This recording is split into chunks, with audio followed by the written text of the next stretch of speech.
Solo.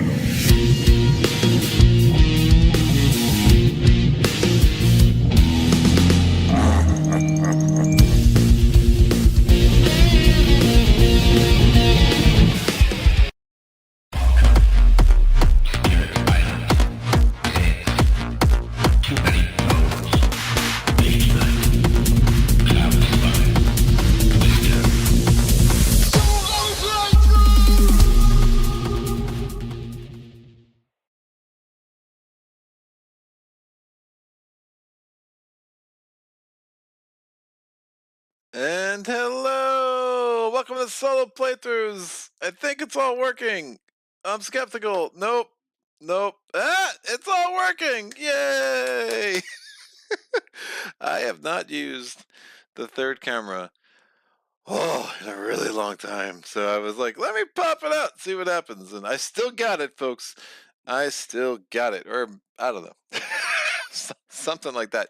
I wasn't planning on doing Uprising this week, and I ended up playing last night with my friend Steve, and I was like, I don't want to put this game away. So I was gonna stream tonight. I was thinking about streaming a little deck builder card game called Super Hot. It's kind of a change of pace, things I like to do from now and again, but this captured my attention a little bit more. I will be staying away from the Arch-Nemesis expansion, I think, for 2 or 3 playthroughs. I don't know. I'll come back to it. I like it, but I don't love it. It's a thing. It just kind of changes the game a little bit too much for me. It kind of, you know, does things that are super interesting and maybe cinematic, but not exactly what I'm hoping for in my normal gaming experience. But again, absolutely loves the Titans expansion. Absolutely love all 10 of the factions in this game. Really have grown to the really like what the Nethersea Pirates do, and I definitely wanted to play them again. I did play them last night with my friend Steve, and I was like, oh yeah, like this is it's a lot of depth here that I wanted to explore more. So I figured, why not do it with y'all at my side and telling me all the rules mistakes I'm making. So let's make this happen, kids. We are going to have to do a whole lot. I'm not sure who I'm going to play with. I would love to do three-handed expansions. I do think there's something very cool about that, but it's a lot of overhead. It's a very long playthrough, and it takes up a lot of table space. So we're just going to have to stick with two-handed, except for the occasional patron challenge that might force me in a different direction. It's direction in Spanish. Right. I'm gonna get over that joke one day, but that day is not today. Let me shuffle up the quest deck.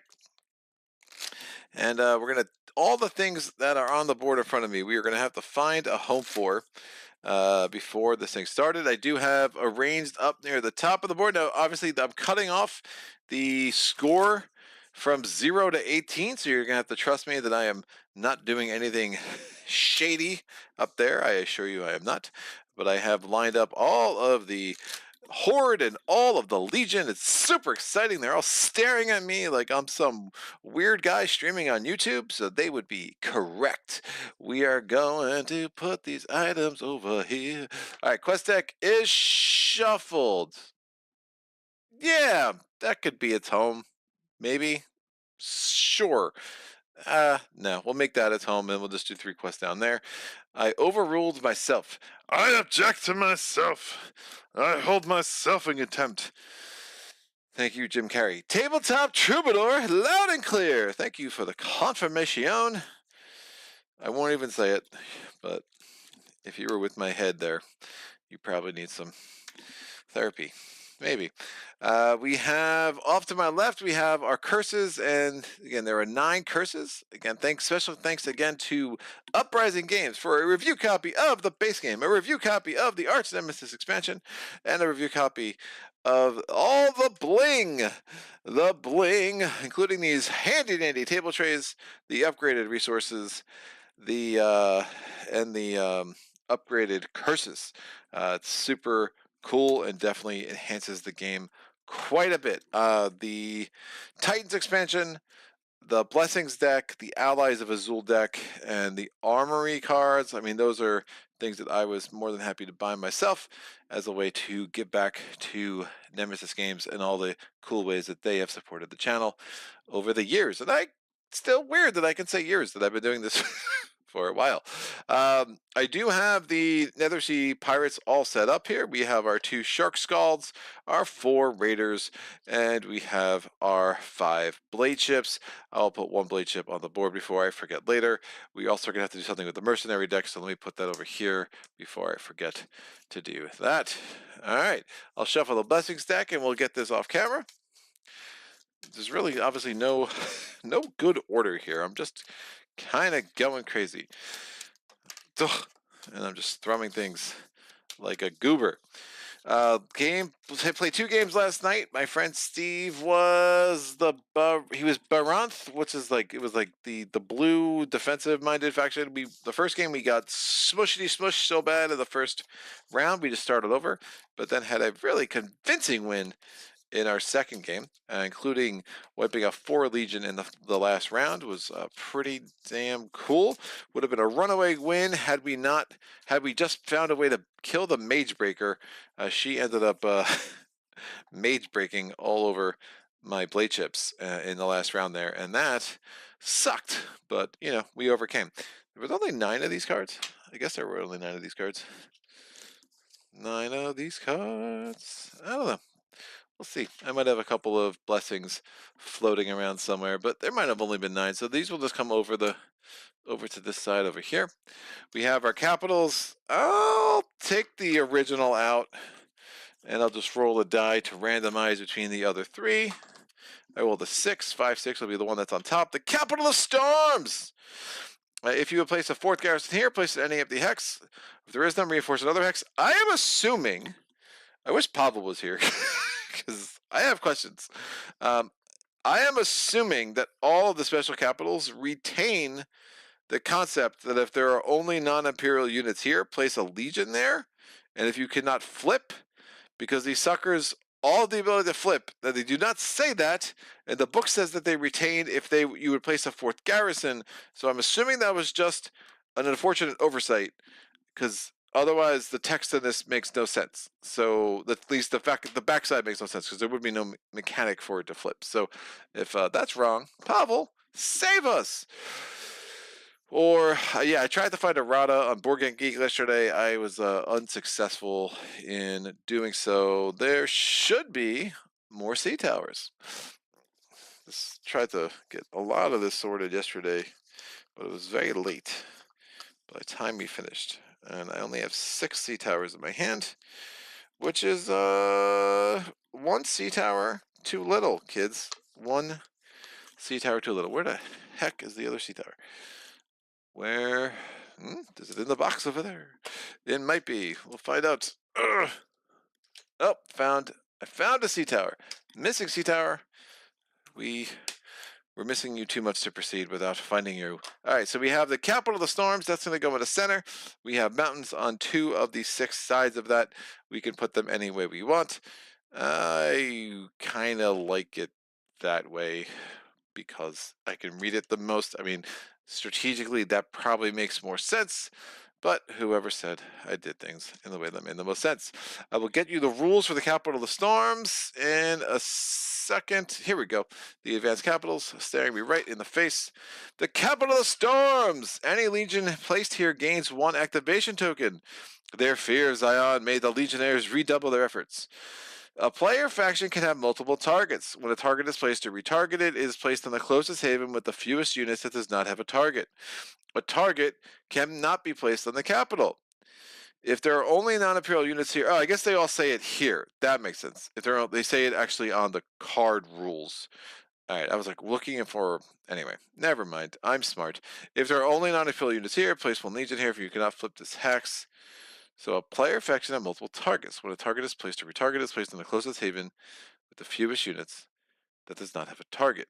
The closest haven with the fewest units that does not have a target. A target cannot be placed on the capital. Placed on the closest haven. So the closest haven to the capital. Interesting. All right, so I've never played with the Capital of Storms. That's going to be interesting. little challenge. I will put this rule card over here, and we will overcome this together, people. These Legion have gotten fiercer in their old age, and they're very, grumpy that we keep walloping them. But more often they wallop us. But, who's counting? We're going to get our D8.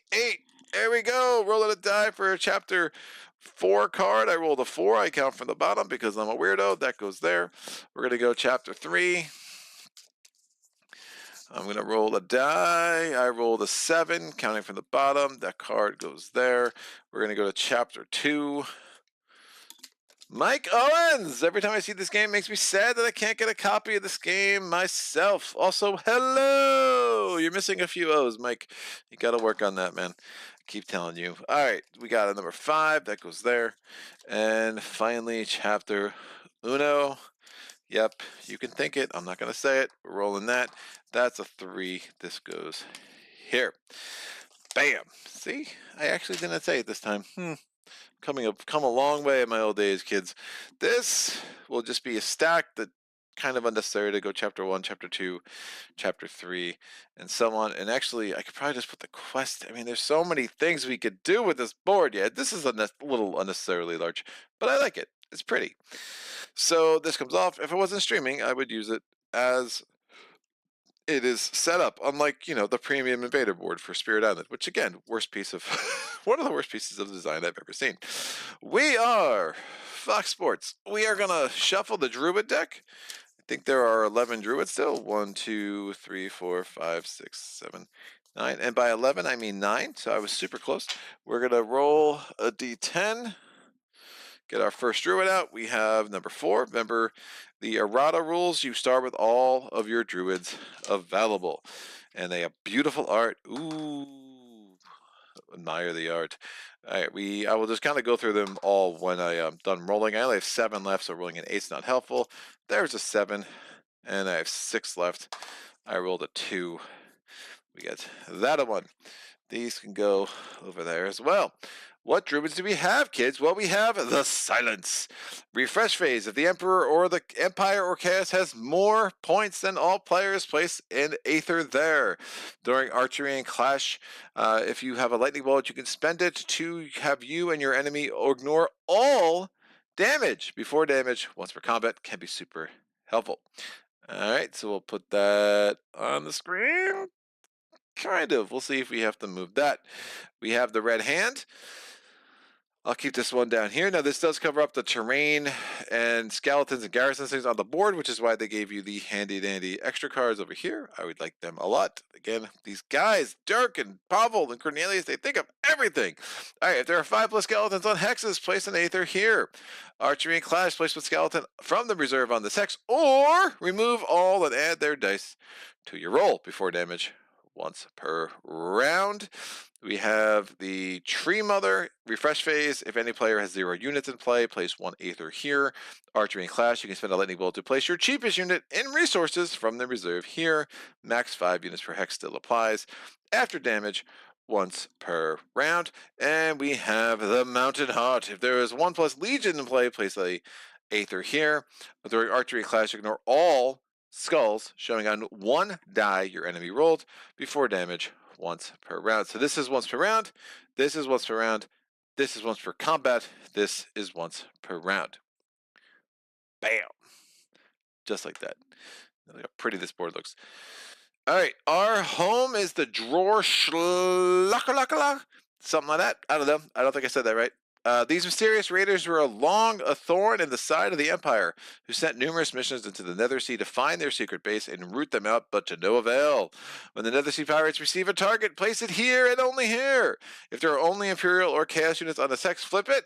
And then it says gain 3. I'm assuming that goes to either the Chaos or the Imperials that would be there. I can't make any other sense of why it was at gain 3, but yeah, so I'm assuming that goes to the enemy units that flip that sucker, which makes some sense. We are going to shuffle up the item deck. We're getting there, people. Adam! Hey, Greg, glad to see more Uprising with all the goodies. What did you think about the Maze Knight reveal yesterday? Yeah. I am glad they're not adding more cards to the decks, and I find it interesting that that's one of the biggest complaints that I've seen. Like, add more cards. Why? Like, I don't know. I think everyone's spoiled with Spirit Island and the insane amount of cards. Look, I think huge decks of unique cards are hard to balance. Made that especially if you're adding one card, unless it's dual colored, you're going to have to add four because you're going to need to make sure there's an equal number of white, green, blue, and red. And that's for spells, that's for their actions. You could add more artifacts, but again, you're worried about diluting the number of artifacts. There's a certain balance to those decks and a certain predictability to those decks that is absolutely vitally important at the higher levels. So I just think if you're adding to those decks, you're going to make for a swingier game. You're going to have offers that don't work. So I am glad that they're not adding cards. Intrigued by the idea of new terrain. Not sure that breaks the game too much or in any way. Some of the, scenarios we're talking about don't, the campaign doesn't intrigue me much at all. A couple of new scenarios could be fun. New tokens are interesting. Look, you gotta trust Phil. I mean, there's a lot of good things in Tesla, so it's hard to imagine that it's gonna be, poorly done. Might not be my favorite expansion ever, but I think it will be well done. And, it is what it is. I just can no longer say that one of my favorite things about Maze Knight is that there's no new expansions. Oh, look at me looking like a moron once again for your viewing pleasure. Alrighty then. But yeah, it's a worthwhile watch. It's a 30-minute watch. You can probably skip the first 5 minutes where, Paul kind of talks about some stuff that if you're really into like deep insider stuff, you might like it. But other than that, you can just really move on until Phil starts answering some questions. And there's only so much they could say. Obviously, we're a year away from getting it.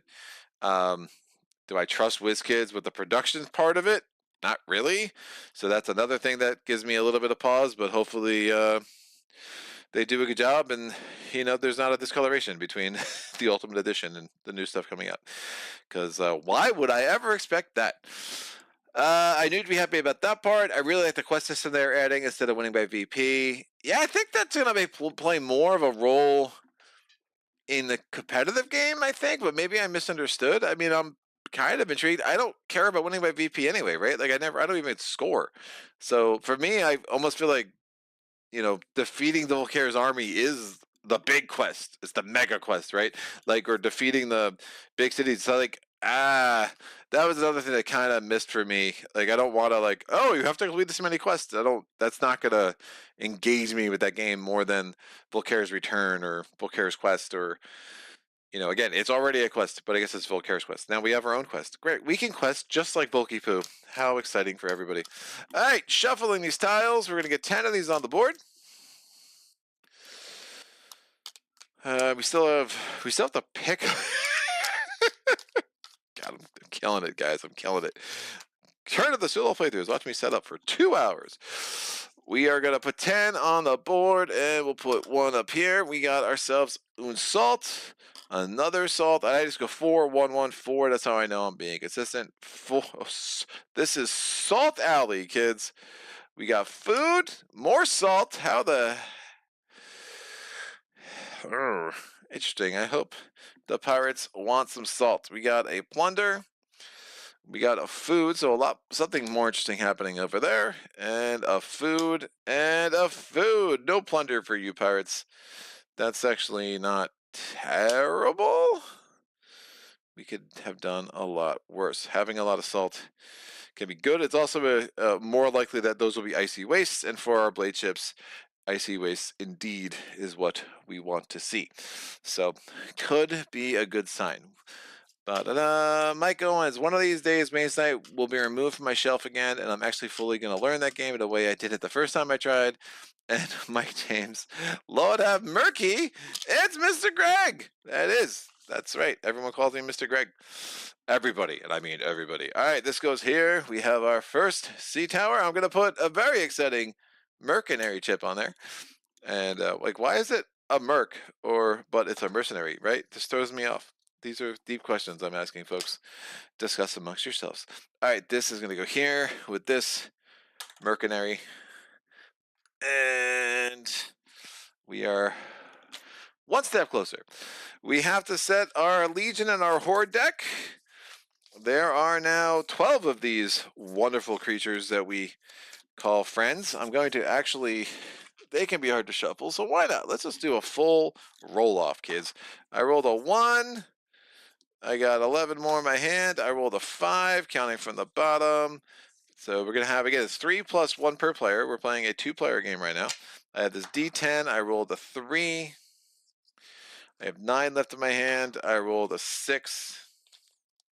And then, last but not least, we have a 7. And you know what? I'm still going to get the new Messiah. The, who else do I really dislike? The new Messiah, the Siren. Oh, oldies but goodies. Everybody's favorite friends. We'll put that there. That's fine. And then we're gonna get our Legion deck. Remember, the Legion deck now has a thing that might be a Horde. The Horde deck now has a thing that might be a Legion. It's all super confusing. Do do do do. All right, D12. I rolled a 9. 12, 11, 10. 9. D12 again. I rolled a 5. 1, 2, 3, 4, and 5. We have 10 left. I rolled an 8. 10, 9, 8. 9 left. I rolled a 10. Not helpful. I rolled a 7. 9, 8, 7. And then we have a D8. I rolled a 6. 8, 7, 6. These can go away. And we now have our Legion deck. So everything has been done except for picking my other faction. And I've decided I should just do this totally randomly, right? I do everything else randomly. Why wouldn't I do this? I'm not totally sure I want to play with the Titans because that rule quagmire might break my head. I have not played with them in a while off camera, so I think that would be not the most fun playthrough to watch on camera. So I'm going to make the executive decision to choose from among the other 8, which includes the 4 from the there's no order here. Is the which are the 4? I think these are the the 4 from the Arch-Nemesis expansion, and then the 4 from the original game. Rolling a D8. Booyah! I rolled a 1. Oh, the Herd! Hell yeah! Did I play with them last time? I think I did play with them last time, but why not? They're fun. I like them. I like the Herd. They do herdy things. We are gonna put this here. And I guess we need to pick our heroes. I am going to play as Ivan the Gambler. He's pretty cool. And do I want to play with Falca? She's a badass moo cow. So she has a bunch of leadership and a magic. He's got magic and 2 guile. This guy is all might. Oh man, we're just gonna go all might. That's just this guy's my hero. Moore was the hammer and anvil with which Falca forged the plan to lead her people across the ice. If her words were the idea, his horns were the ways. So all right, got it. So he was the hammer. Falca forged the plan. Moore was the hammer. Yes, yes, I say. Under Ivan, it says Ivan never found an enemy he couldn't charm.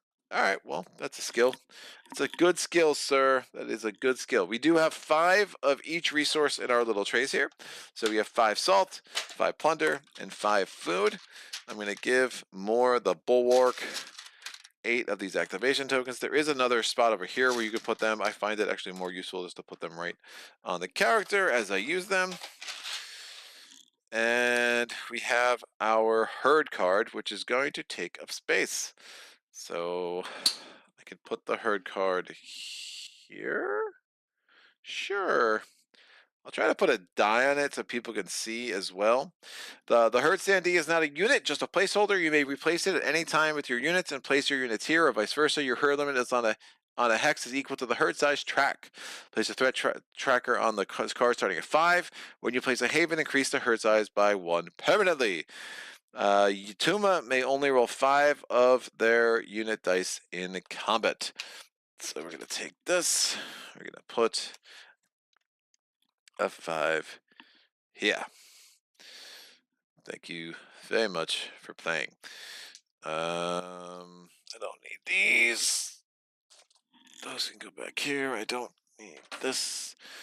And what do I do need is the herd. So if I could find them, painlessly. Are you in this box? No? Yes. Ha! I found them. I knew they were here the whole time, kids. It's like, what are the odds they're not in this box? Alright. Boom. Done. Done. Done. Heard. So, you notice I just put the hexes for the different things right in the box. I find it a helpful way to store. We have Hero Mark, and that says, when cold and chaos overtook the spring plains, the last herd began its journey across the frozen sea towards Azul. First they reached the Harmark, the distorted echo of their former home.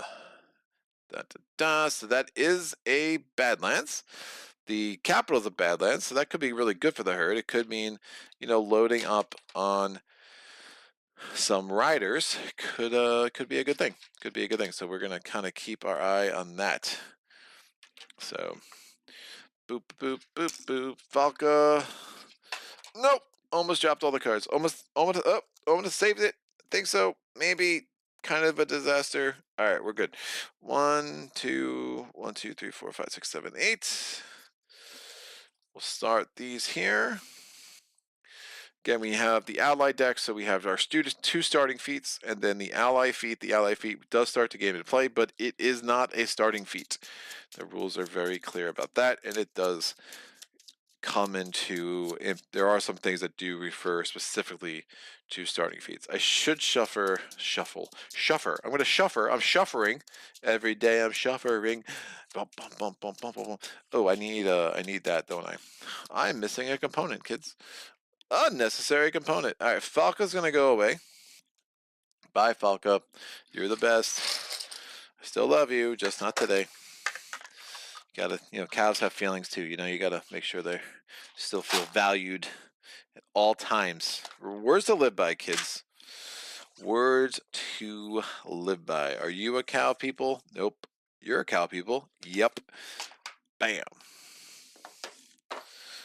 All right. We will start with one Haven in play on Hero Mark. We have the other 4 will go here. Their actions are pretty normal, except they cannot gain or use walls or towers, because, they're cows, people. This goes here. They don't know how to build walls. What is this? The herd standees going to go there. We have our herd masters, our Tricerahogs, which are riders, and our basic units are also all riders. Again, so we love Badlands. So keep that in mind, people. All right. I mean, the Tricerahogs, the Razorbacks are only rolling a white in archery, but again, a really solid archery round with some cheap units. Yes, please. We have 2 drivers, 1 herd master, 2 Tricerahogs. Our starting feats for Muir, archery and clash for each driver here, which is the elite warrior. They add a red die in clash. You can ignore 1 enemy shield. That could be helpful. And then the Stampede, gain your unit's dice that were destroyed last round before rolling once per combat on your hero's hex. It's like Hesh, it's just different. And then we have Hold the Line. I'm speaking real well. I speak real good. Flip this when a player suffers a negative effect from a quest, legion, or horde to suffer it yourself instead. Okay. That's interesting. I don't know if I love that. The Shark Scalds. They're looking at the starting feats for Elvend here. So the Shark Scald, you have 1+ Shark Skulls in play. You may reroll 1 die, and that's at all times. In combat, this can only be done on the Shark Scald's hex once per roll. The Card Shark is the Nope. This is, if there is no die here, you may remove 1 die from your roll after rolling it, but without using it, and place it here. Or you could discard a die from here to add its symbols to another roll after rolling on your hero's hex. We have the 50-50, so we can help our ally. I think this is how this is supposed to be read. You flip this to take this bronze die, and you predict the outcome. Half of this die is blank, so you should probably click blank. Boop! I picked blank. Look at me. And then I can give the die to an ally, and then they can use that die to roll it in whatever they're doing. I believe that's how that is supposed to be done. So at first I was like, oh, you have to predict the side that's going to come up and then roll that side, which would be like a 1 in 6 chance. But no, indeed, I think the first reading of the rule that I said today, as opposed to the first one I thought it was, seems to be the correct one. Otherwise, the name 50/50 would make 0 sense whatsoever. Mike James, I got all the Titan stuff and a couple of things I was missing from Nemesis. Great bunch over there, but still haven't tabled any of it yet. That's normal. Oh my gosh, dude. Yeah. As someone who just got Euthia and Primal and is super sickly excited about both of them, I'm just like, I am forcing myself to go through some old games to get out of my basement, and then I keep getting distracted with my old favorites, right? Like this. I also played Dawn of the Dead yesterday. Man, yesterday was a good day. What a day. All right. What are the rules for the Nethersea Pirates? Close ties. Draw 3 random mercenaries at the start of the game and keep 1. You can build mercenaries in the build phase. When destroyed, do not discard them. They count as your units in the graveyard, but are still their own faction in the scoring phase. Normally, a mercenary, which I'm going to deal 3 now. Normally, if they're dead, they out. But if they are your mercenaries, they are not out. You can rebuild them, which is super exciting. All right. Ooh. We got some choices, people. Some choices. All right. I'll put this deck of cards over here. Right. But in the scoring phase, normally the mercenaries count as their own faction, so that would be 2 points for either the Horde or the Legion, whatever graveyard they are in. But that is still true even if they are your mercenaries. But again, you just have the option to rebuild them in a subsequent phase. Now, you don't get the unit to start the game. You just get the opportunity to have them and build them in future rounds. We have the Hill Giant, Elite Archer, Archery and Clash. You could spend a food to re-roll a yellow.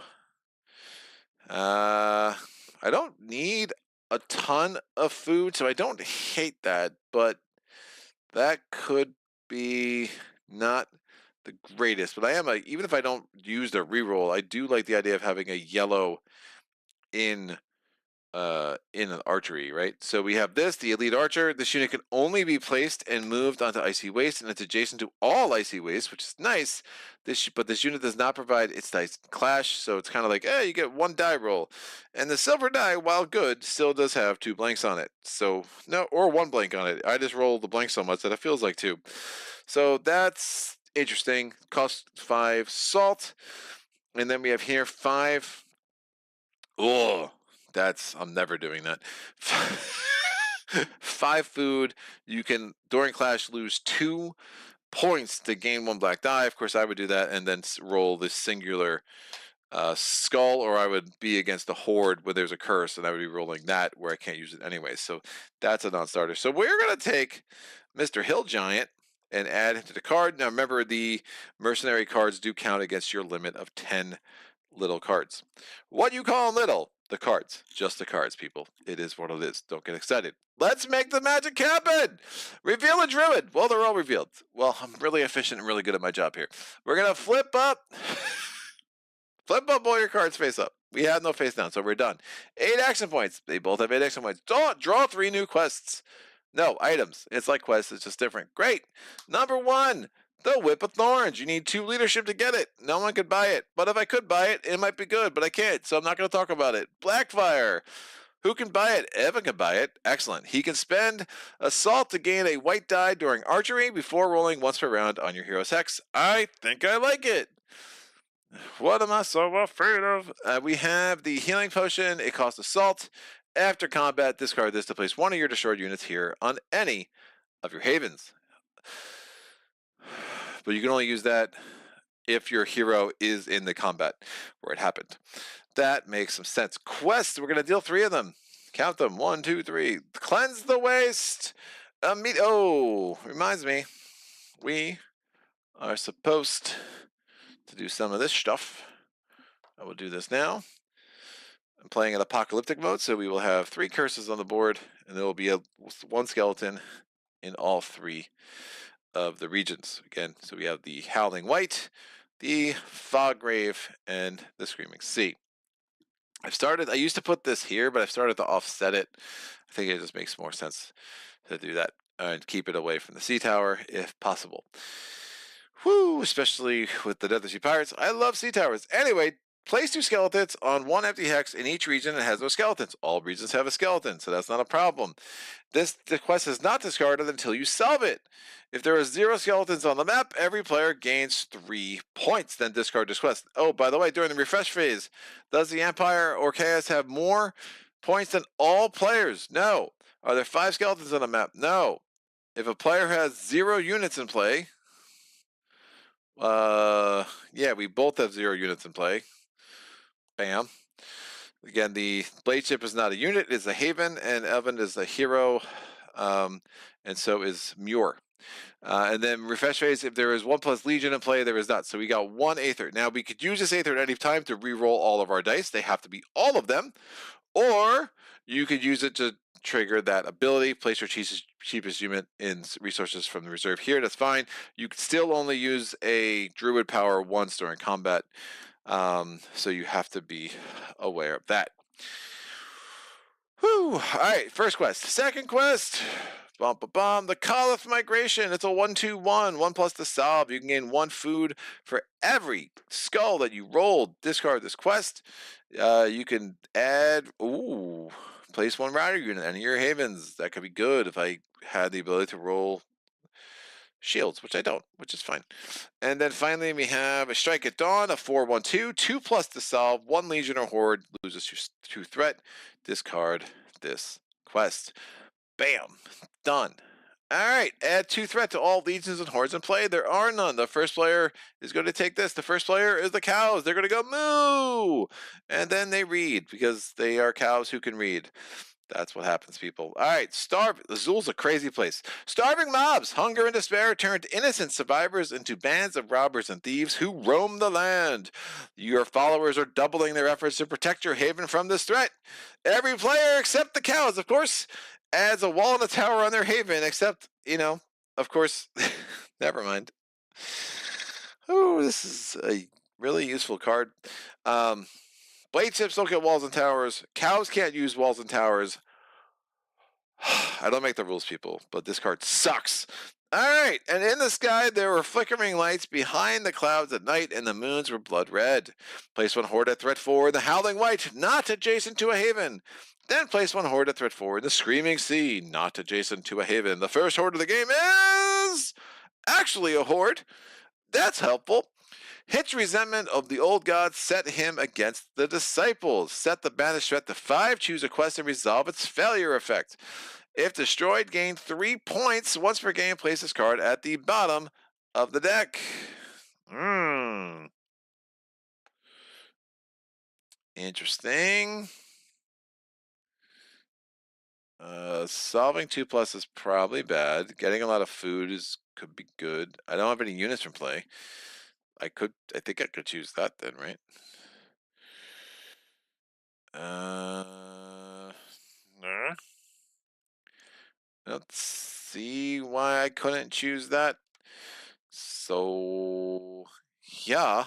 Alright, so we're going to just not get the opportunity to get that food. That's totally fine. Set the banish threat to 5. So it normally would be a 4 because we are in chapter 4, but the banish has special rules. That primordial pleasures, heck yeah. Told you there'd be pleasure. And Caliph Migration goes away because I just not sure. Well, where's he going? Set in the Howling White.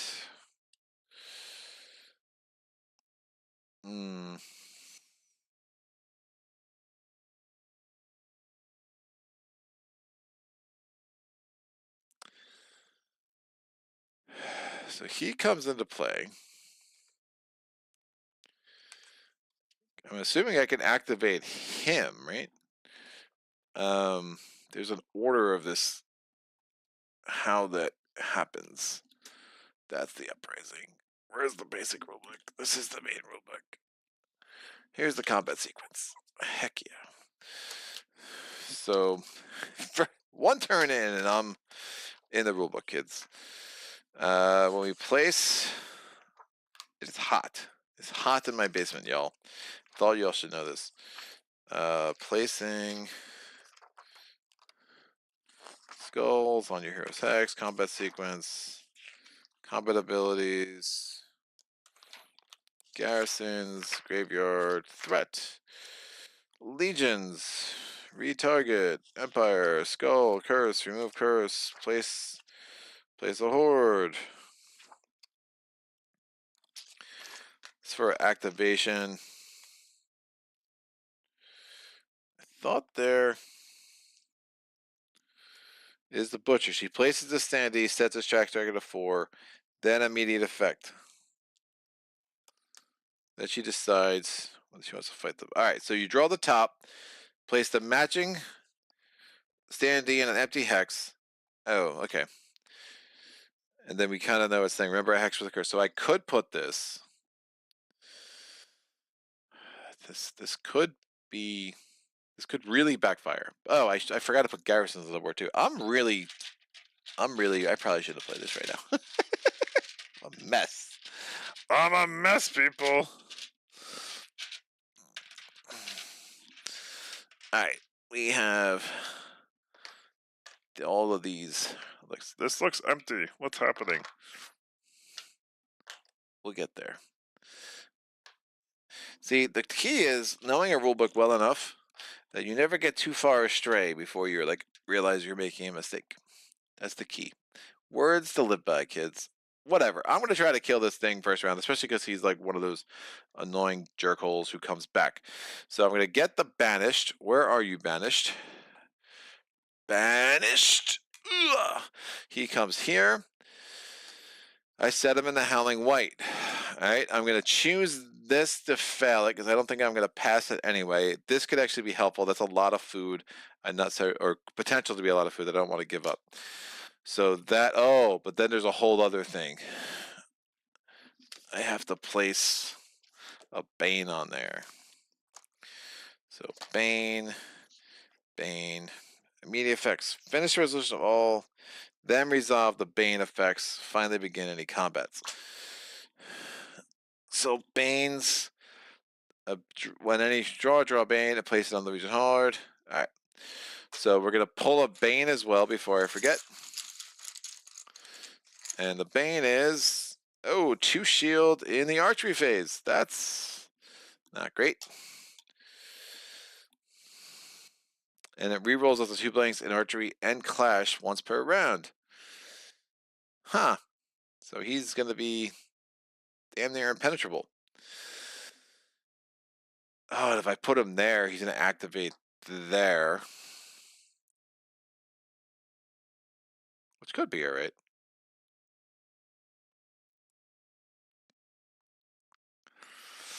Yeah, I dig it. Alright, so activate the Legion of Horde with the lowest initiative immediately.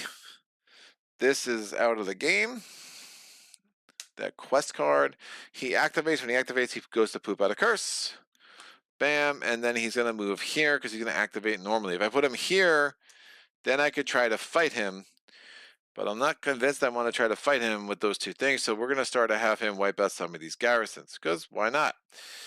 And if I can get rid of that garrison and this garrison, then he would maybe march right into the capital. Which isn't a bad thing. I do find in a 3-player game it's harder to do this, where you're like causing the hordes to like really ransack the capital a little bit. So it's not a strategy I love. I just don't see, especially with a 2 shield and archery, how I'm breaking through on this guy. I get 3, 2 of this, the reroll. Destroy the most expensive unit. Woof. Be 4 damage. That could be gross. That could be gross with a reroll. Like, do I try to kill you? Do I let him kill the garrison? These are real decisions, people. Real decisions for real people. Alright, we're gonna go there, come this way. Yeah, we'll have him just go there. So he's going to activate. He's going to go after this. I'm going to regret this. He's going to go after that. They're going to have a combat. It's rolling 2 against a 2 blue versus 1 white. Where is the... I had my Uprising. There it is. Ugh. My Uprising. Roll things. So the 2 blue are for the Banish. The 1 white is for the 1 Garrison. We'll just make this happen. So 2 blue, 1 white. He rerolls blanks. He rerolls this blank. Don't show off. So he has 3 shield and a damage. He kills this. All right. Well, that's fun. So that was our first placement. The second place, we're placing a horde on the Screaming Sea, not adjacent to a haven. The Screaming Sea is over there.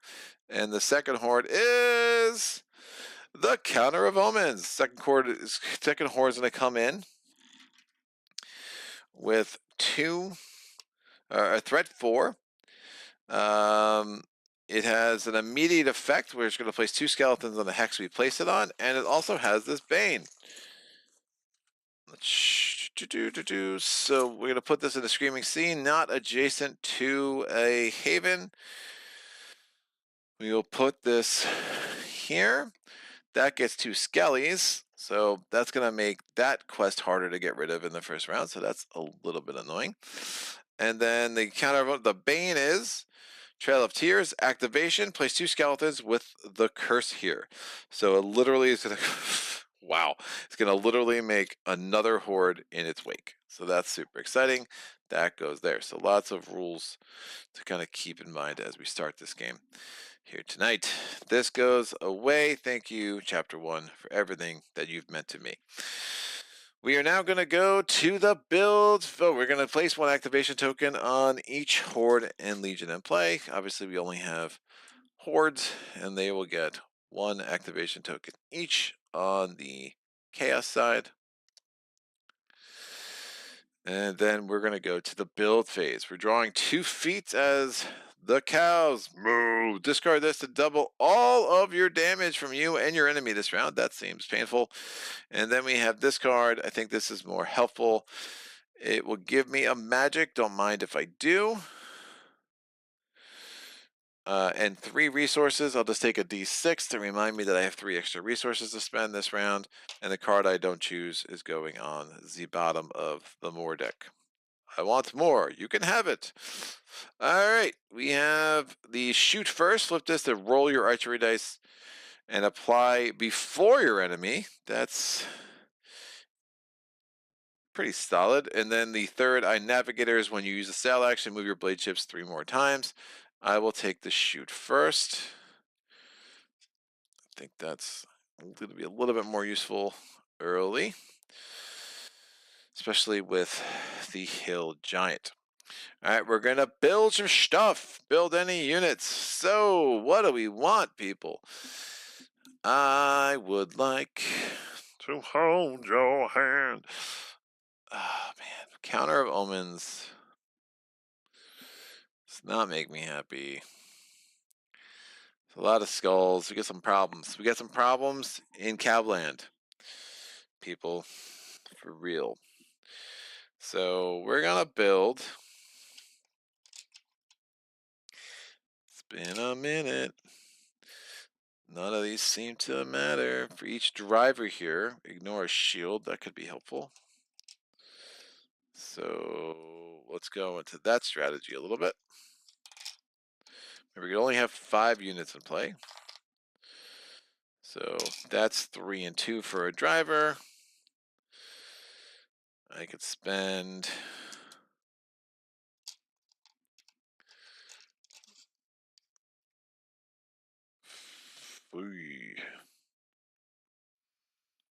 Three. I'm going to want to be able to command. Well, I can get more food here. And I can get more food here. Great. I'll just spend 4 and get all these dudes on the board. Here we go. So they add their archery dice during. Oh, and I guess I have 3 more resources from this. So the resources I would like back are.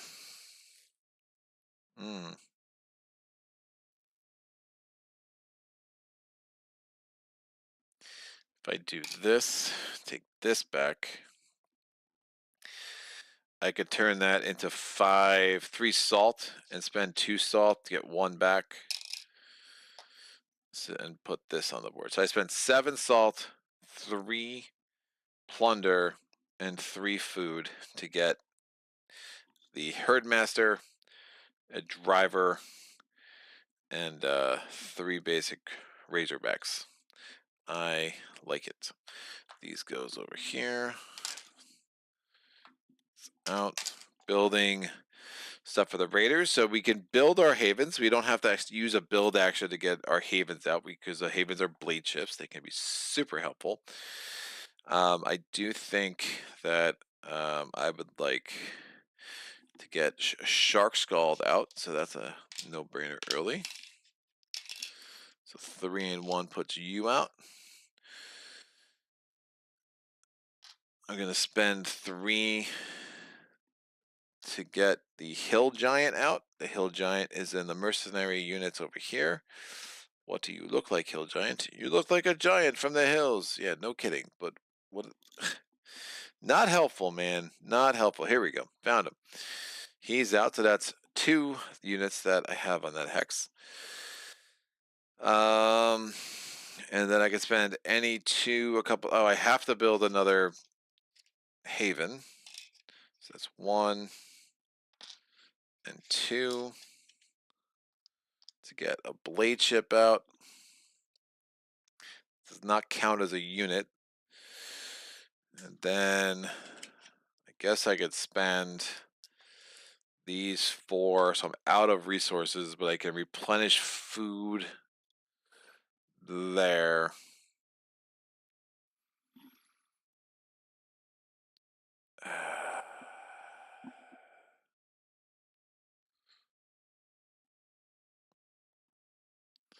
Cause of migration could also give me 2 food. I think I just do that first. So with the herd, so I'm gonna spend all 4 of my food now to get 2 raiders out as well. The Nethersea Pirates have like some cool abilities with the sail and some raid, but we'll kind of discuss all that as we play. For now, let's just get this party started. We did get our mercenary out early, which I like. He's pretty strong. And we'll see if we can't set ourselves up well in this first round. So the real goal, we want to get at least 1 haven out. I'm not sure what we're doing with the banished right now. The banished, remember, they will not go backwards. They're always going to move toward the capital. So again, if we can wipe out this and wipe out that, they are going to go into the capital, and I still think that makes some sense. All right, we are now done. Checking the chat. No new comments. Most amazing. Actions phase. Let's make it happen. We are going to do a quest action. I'm going to roll my hero dice, which is 4 reds. I'm on a badland, so I get another red. And then I'm going to roll a purple because I added that magic thing there. So I'm rolling 6 dice with Callith Migration. Booyah! Oh my god. We have 1, 2, 3, 4, 5, 6 skulls. I gain 6 food for my friends here. That's a lot of food, and I am very happy about that. I rolled at least 1 lightning bolt, which means that I can get 2 food to my friends, the pirates. Every other player gains 2 food, so that's pretty strong. And because I rolled at least 1 skull, I get to place a new quest. I would absolutely want to do that. This gets discarded. This comes out. The new quest is a deal with demons. Place any horde in play on any hex. Discard this quest. If your hero's on a hex with a horde, +1 blue. I do not want him to activate at all. I really don't want him to cause a curse there either, because that could be super problematic. But the counter of omens, I think, is definitely the bigger problem here.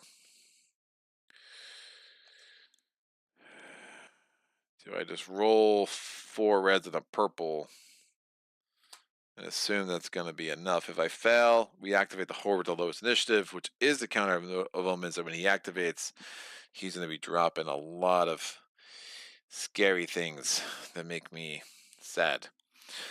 All right, that is done. That's a very interesting proposition for the first round. I am going to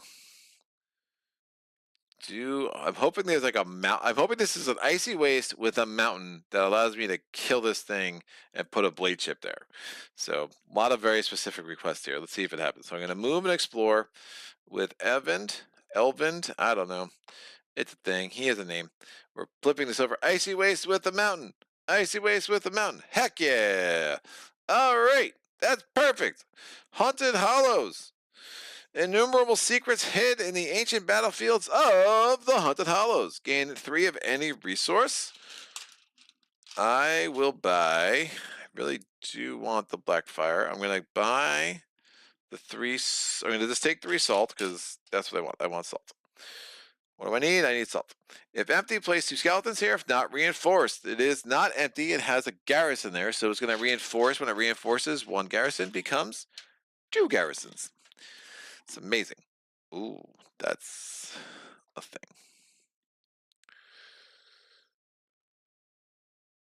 Uh-oh. Oh, that got interesting. That got interesting fast. Don't love how this is arranged. Activate the region of the high, or not reinforce here. Activate the legion with the highest. Initiative of the horde with the lowest. Great. And by great, I mean super weird. So this is going to go here. We're activating the horde with the lowest initiative. The least, highest, or the horde with the lowest. That is the counter of omens. When he activates, he does some things. He's going to place a curse. He's going to also, because of the Trail of Bones, place 2 skeletons. The 1 skeleton becomes a horde, and then the second skeleton goes there. So now we're going to have a horde there, and the counter of omens is going to activate. We could go here. We could go there. I think going here makes more sense. Does give me a chance to wipe him out with the herd, although I'm guessing that's not going to be the most favorable of things. The next horde we're going to get is Oda. Whoa, that's great. Oda would come in at level 4. Instead, she comes in at a level 6. She also makes the counter of omens gain a threat. She makes the banish gain a threat. The banish cannot gain a second threat, so that means that the counter of omens gains a second threat. So the counter of omens is now up to 6. She gets a bane, because again, we're playing on Ragnarok difficulty, because, you know, that's a reasonable thing to do. Her bane is, when destroyed, destroy 2 units or threat here. And Oda comes into play as number 30. I do not like Oda. She's not great. And now we have some really beefed up counter of omens. Whew. Oh, Oda, I need to get her thing. Where are you, Oda? I need you there. All right, 2 goes there. Great. That's super special. Oh, this should have gone back here. I knew I was missing something. So that just got super interesting. Oh, the mountains negate adjacency, don't they? That is interesting too.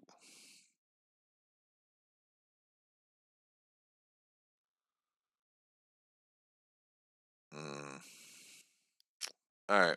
Well, We still want to get there. The counter's in our way. We might just throw that into here and call it a day. So we're going to move and explore with more.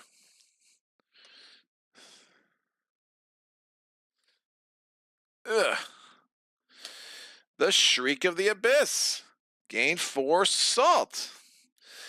Oh, she got added by adding 3 skeletons, so Oda does get a blessing from the blessing deck. We do not see it, but if one of the player units defeats, the player factions defeats Oda, they will get that blessing. They can be very strong. So that's cool. We are going to get 4 salt.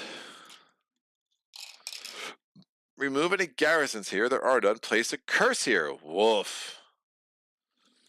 Another curse. So that's interesting. Place 2 skeletons here. Move any. Oh.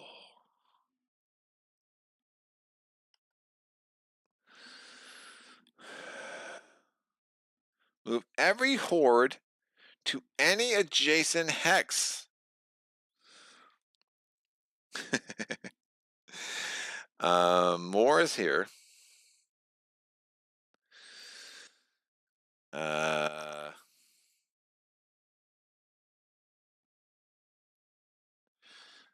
that's wild.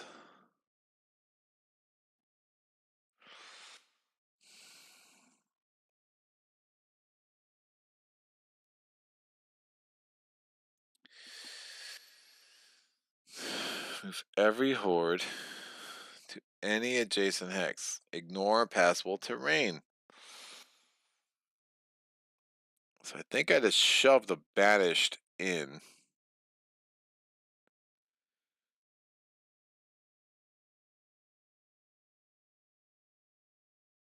I mean,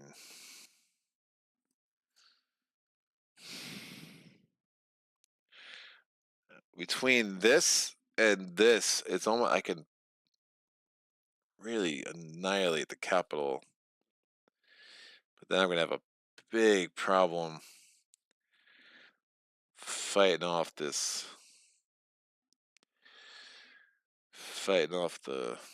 chaos. They're about to put curses everywhere. Oda does not have an activation token this turn. Don't forget that. Skipping archery against her is absolutely vicious. It's almost like this came out too soon. I have 7,000 skeletons to contend with. By 7,000, I mean 1, 2, 3, 4, 5. So that's making 6. So that's not the most fun thing. To any adjacent hex.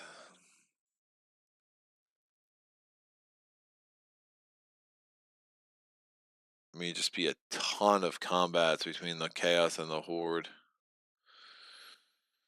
Still think I'd do it.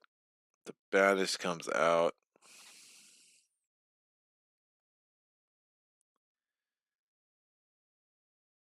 Yeah, I don't think I can defeat him there. So I think if I move, explore, and see what's that. If that's a Badlands, I'll have a better shot. So we're going to move this guy here. That's going to be a combat. The counter of omens rolls 4 whites. And it's going to be against 1 white from the garrison. So 4 whites, 1 damage, 1 shield, 2 shields, whatever. That was a whole lot of garbage. That goes away. We're going to move Oda. There is just no good place to move Oda. Maybe I drop her. Maybe I drop her there. Oda's going to go there because I just don't want to deal with her. And then the banished, I can move into an adjacent hex. We're going to move the banished into the capital. The banished has 2 shield going in, is rolling 2 blue dice. It's against 3 white dice. They re-rolls up to 2 blanks. So it's no blanks, so it's 3 shield and a damage. And we have 1 damage, so 1 garrison is out. Banished rolls a purple, a red, and 3 whites, rolling against a level 2 garrison. Here's the garrison card. It's a blue, 2 yellow, and a white. So 3 damage, no shield from the garrisons. We reroll 2 blanks. Oof, there's 1 blank. So the lightning bolt was for damage. Destroy the most offensive unit or 2 threat here. That doesn't apply to anything. 1 damage does get through to the banished, so he's down to level 4, but he does kill these garrisons. We go to the rules card for the capital of arms. If there are only non-imperial units here, place a legion here. We're going to pull our first legion card. Now I don't know if this is a card effect that makes a blessing come out, which is another rule I have a question about. 3 skeletons from a horde. Any hex places a horde or a legion. Any quest places a horde or a legion. I guess it's not the hex placing it, so maybe it doesn't get a blessing. So I'm going to play that it doesn't, but if it does, someone let me know. The courtesan comes out at threat level 4, because we're in chapter 1 still, so it is a 4 to a 4, which is pretty nuts. We're going to pull a Bane. Well, when she comes out, place her target. Oh, that's not great. I do hate that. I do hate that indeed. So place her target. We're going to place her target on the Nethersea Pirates. They're going to lose the activation for the rest of the game. So that's harsh. That's 4 less activations. But again, they build their havens, so I'm comfortable with that, but it's not great. All right, place her target. That player discards a thing for the rest of the game because she's a courtesan. She is convinced us. Her feminine wiles have lowered our guard, and now we're just weakened for the rest of ever. Less efficient, apparently.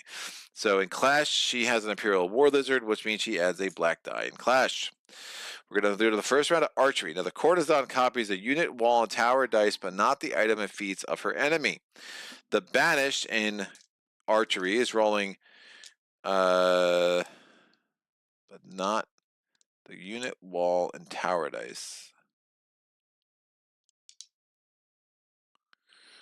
That's not dice, so she doesn't get those benefits. She's going to roll. They're both rolling 2 blue, except the banished rerolls blanks, and the courtesan does not. So the banished is rolling. It's that and that with 2 more shield. The courtesan's rolling.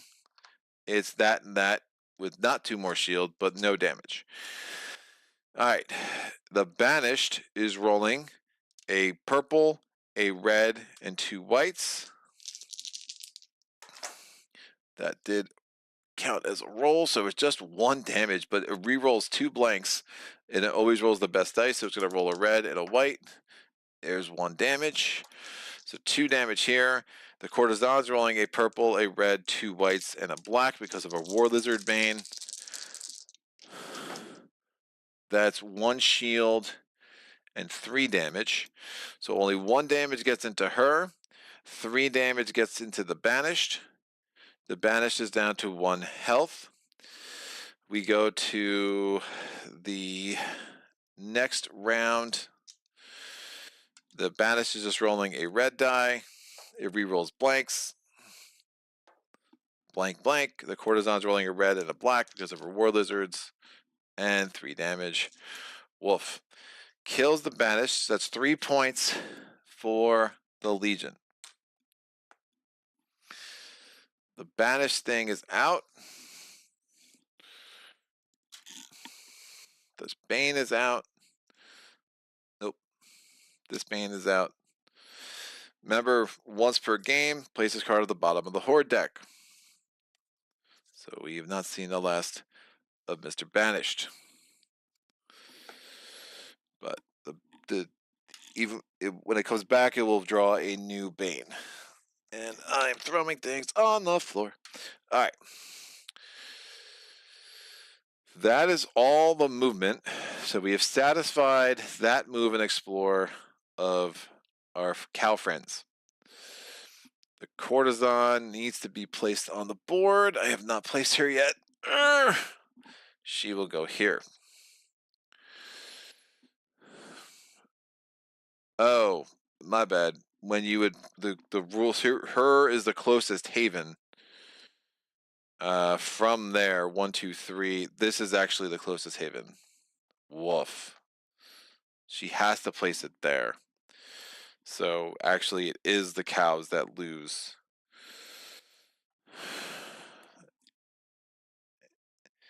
Oh, any legion here gains an activation token. That's another thing. So the courtesan is not only going there, it's also activating. Oh, which does mean it's going to go right into the lizard. The banish is dead. Oh, this is super interesting. All right. Any legion placed there, that legion was placed there, gets an activation token. So she's activating this very turn. A player faction have multiple targets. When a target is placed, a retarget is placed on the closest haven with the fusionist is not of a target.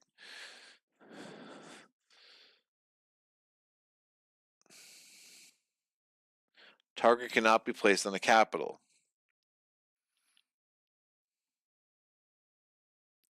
So we don't care about player. We don't choose the player first. It's going to go onto the closest haven, and the closest haven is indeed there because that lack of adjacency, that's 3 and that's 2. I think that's how that has to play out. Interesting. The courtesan is going to actually go in and have a chance to wipe out the counter of omens. But remember, the counter of omens only has 6 health left. Trying to I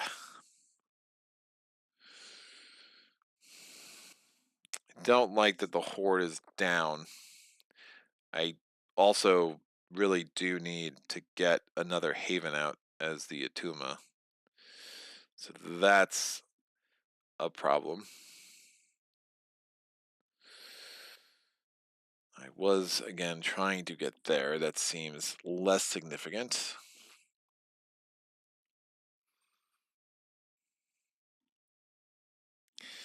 If I move, explore, command, I'm worried about Skellies activating always because they're awful. Alright, well, we'll have to figure it out. I really want to buy that thing for 2. Sure.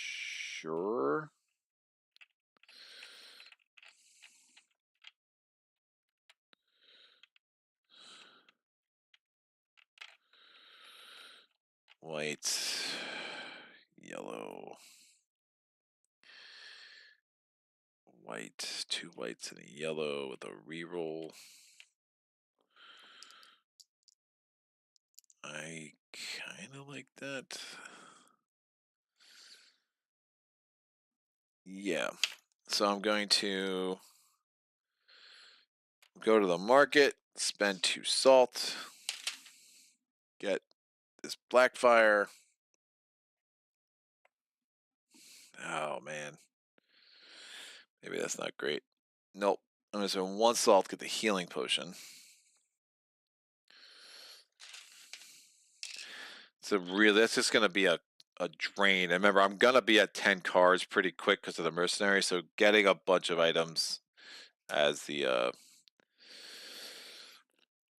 these dudes probably doesn't make the most sense.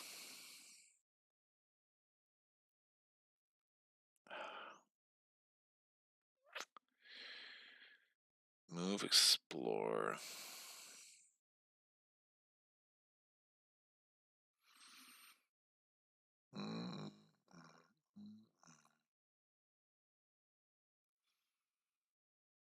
Alright, we're going to move, explore. See where the counter of omens is standing. Maybe we can cut this courtesan off.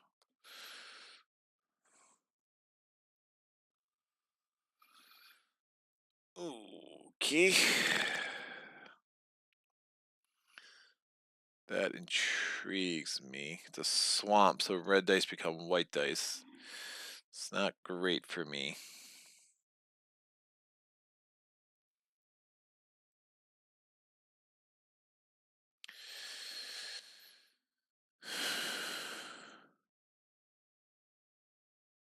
Don't think it makes sense to cut the courtesan off. She's pretty weak right now.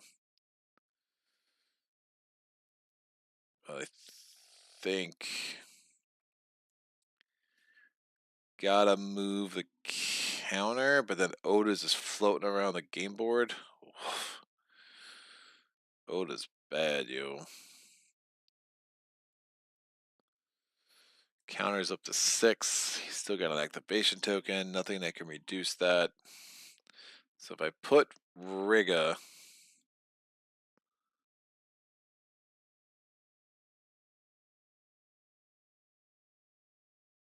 like,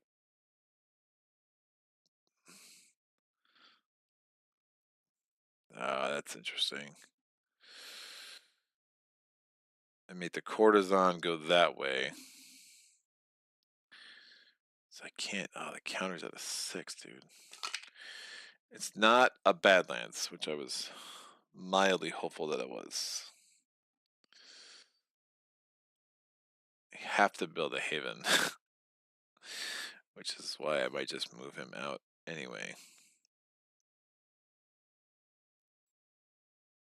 Build a haven, cut off the courtesan. Yeah, I think that makes the most sense. All right. They go there. We get 2 food. If empty, place a garrison. If not, reinforce. By reinforcing, we add a skeleton because we need more skellies, apparently. And then place 1 garrison on an empty hex with no X.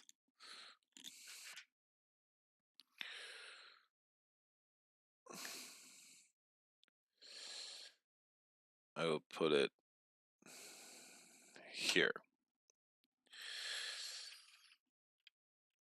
All right, we're going to try to do this. I'm going to command. The blade ships cannot be commanded. They are havens, not units. So I'm bringing in these units into here.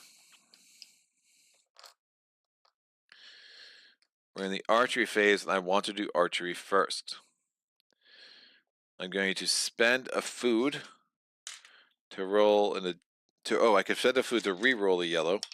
So I'm not doing that. So I have a yellow. I have a white because I have 1 adjacent hex that has a blade chip. So it doesn't matter that there's 2 blade chips there. The important number is the number of hexes. And I get the white because of this dude. I also have the shark skull there, so I will be able to re-roll a die, and I can spend a food to re-roll the yellow. So, rolling these 2 dice, I just want 2 damage. I have the shark skull, re-roll a die. I am really good at rolling. So that kills 1 of these clowns. That's a point for the Nethersea Pirates. We now go to the next round. It's a white and a blue for the garrisons, and I'm rolling a 2 yellows, 3 yellows, and a purple. So the garrison rolls 1 damage, 1 shield, and I roll 3 damage. So I've killed this thing. This goes up. I can re-roll the purple because of the shark skull. It just gives me a damage, so no lightning bolts. And then I'll use the healing potion to put this guy back here. I think that makes the most sense, and I'll just start a discard pile over here. 1, 2, 3.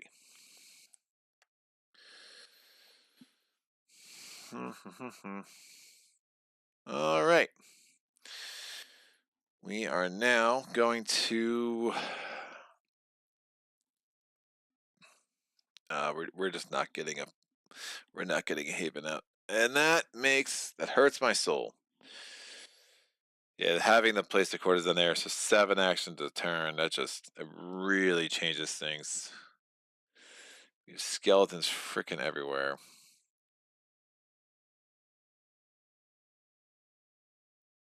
If I know we're not getting a having out.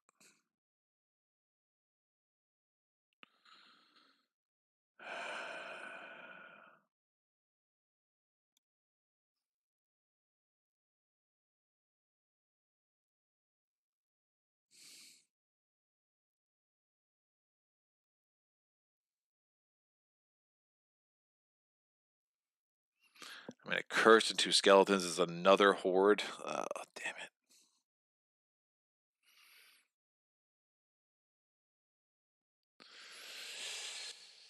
It is another horde, kids.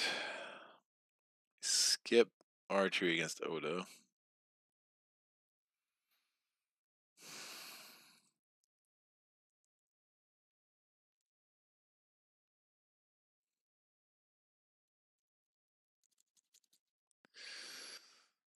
I don't think I move it that way. I don't know why I thought about that.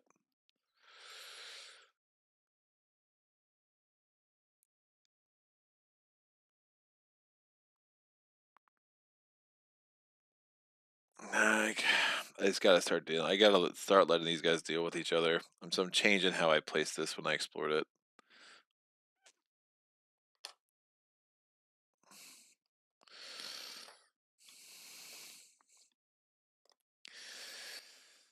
I think I just move and explore again. Woof.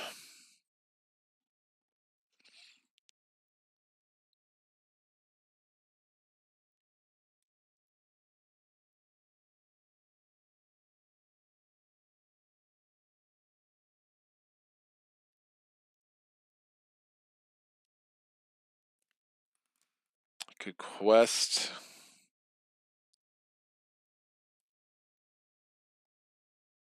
Oh, that's interesting.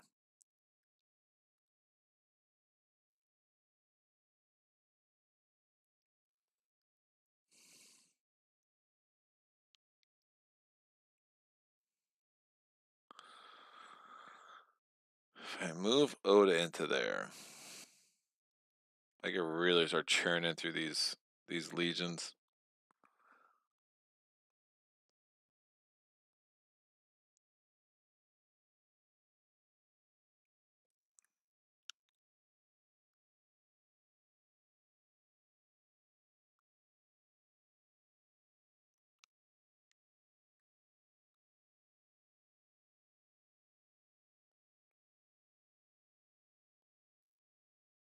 Can you go below negative points? That's a real question, kids. I don't know if you can. A deal with demons. So, Uprising. A deal with demons. No points. Can you do it?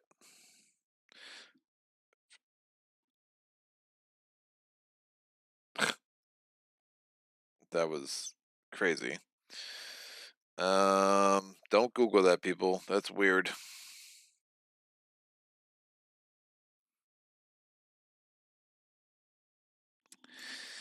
I don't know if I can do it or not.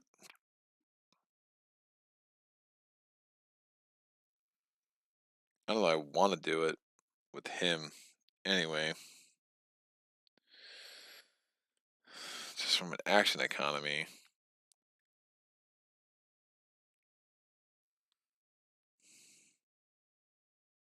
Really need these skeletons to activate. I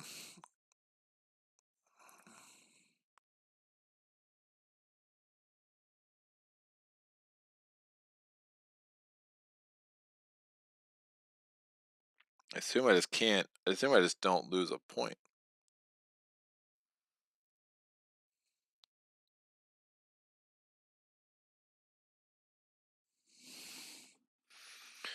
Right? I mean, if I get the thing and it tells me to do a thing, quest cards. Quest example. Quest. To solve a quest, you need to succeed. If you solve the rewards,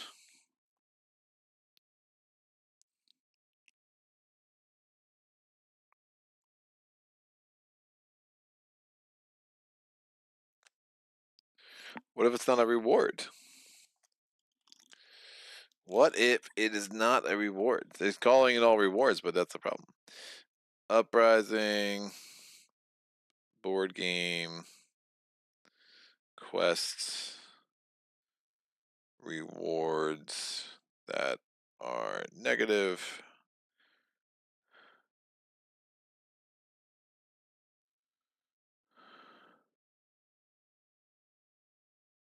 FAQ for Uprising.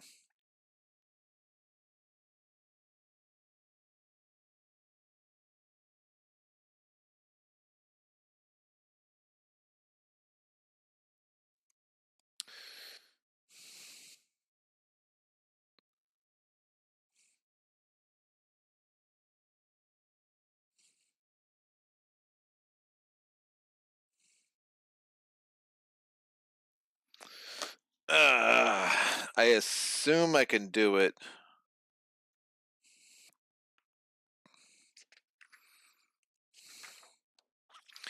And if I can't lose a point, I can't lose a point. I assume that would be how that rules. I'll have to email Pavel. It's been a minute.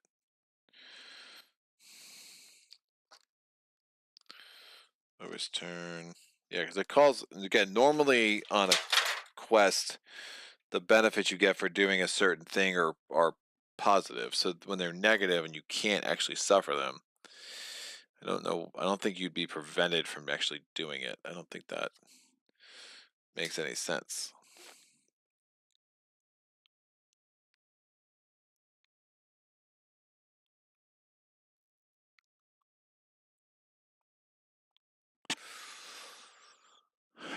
And I think I would move Oda in, which I mean, really be going through the Imperial Graveyard, but they all get activation tokens immediately, which is pretty nuts. Oh, that could get crazy.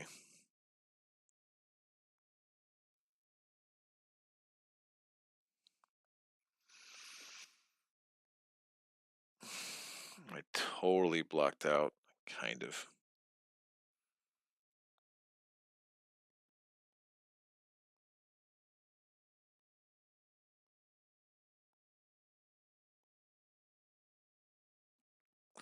Courtesan's pretty weak. Don't see how I'm beating Oda anytime soon, though.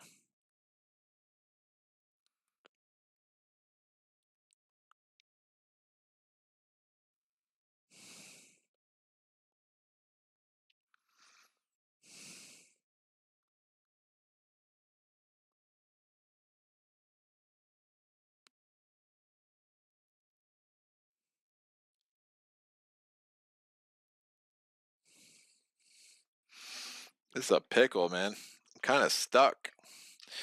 I'm kind of stuck. I don't know if I do this deal with demons or not. Or just let the counter take care of itself. Courtesan moves out, wipes out the counter, or gets wiped out. Then the counter, but then the counter puts a curse there, and then I can't build, which is a problem. Alright, deal with demons it is. I'm not sure if I can do it or not, but I don't see why I couldn't. Hopefully Pavel watches this and someone can let me know what's going on. But these are the dice I'm rolling.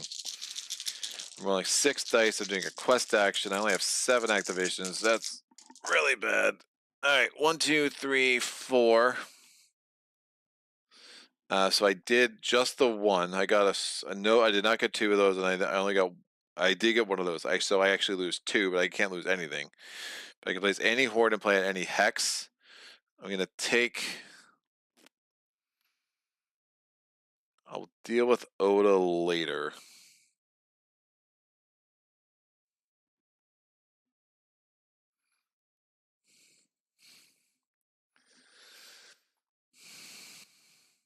Yeah, I gotta get rid of the counter. He's gonna add another horde there. It's too much. It's too many hordes. All right, so he goes in there. They are going to combat. They're both rolling 4 white dice.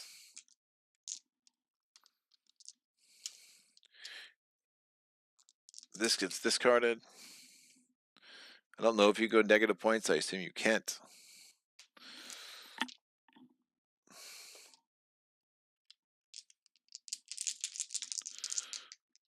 That was I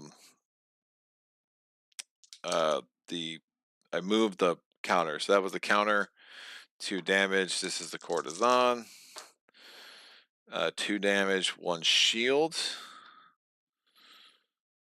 So 1 shield, so the courtesan only loses 1. The counter loses 2. Now the counter is rolling a purple, 2 blue, 2 yellow. The courtesan's rolling the same thing and adding a black. The counters roll 7,000 damage, so 5 damage, no lightning bolts or anything. The courtesan's rolling a purple, 2 blue, 2 yellow, and a black. That's a lot of damage too. So mutually pure destruction. So 5 damage to the counter. Counter's out. That's a bunch of damage to the courtesan. That's best case scenario, because there are not going to be any units there, so we would not actually even add another legion, and both of these guys go away. Now, the chaos is going to get. We placed 2 there. Wow, placed 2 skellies and gain 2 points for the Imperials. The Imperials, if destroyed, remove your target. Roll your hero dice. Since the chaos doesn't have hero dice, they don't roll anything, so they don't get any points for killing the courtesan. But now, since there are non-imperial units in the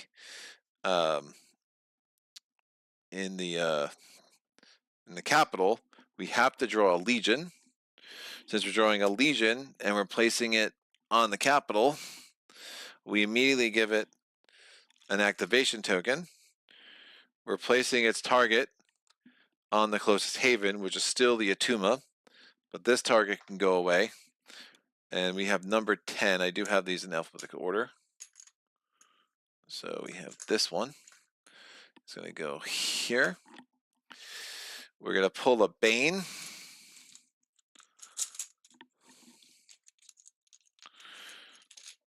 +1 white die in ranged, and you roll a second archery round. Woof. Okay, it's a lot of stuff. Archery on Badlands. Whoa, that's even worse. She's terrible in the capital. Oh, the joys. So they are fighting. The Imperials, the skeletons do not have any archery, but the assassin has a lot. Oh, her immediate, if I place her target, then that player flips their starting feats. Place 1 activation token. Oh, so she gets 2 activation tokens. Are you kidding me? That's really bad. Wow. And she will. Oh my gosh, I'm gonna get wiped out. Simply annihilation.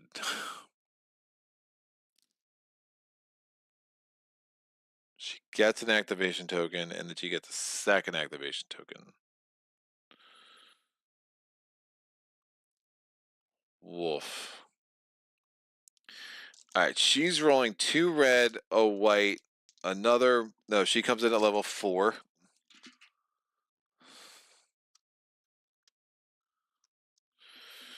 Two red, a white, and I have no archery. Right? No, I have the Razorbacks. How many units I have in there? 2 reds, 2 whites, another white, and a blue. And she does that twice? You've got to be kidding me. Alright, well. 3 damage kills these 2 skellies. And that's a thing. So that was a quest action. That really is a problem. Because she's going to activate, go there, activate, go there. And I don't think there's darn thing I can do about it.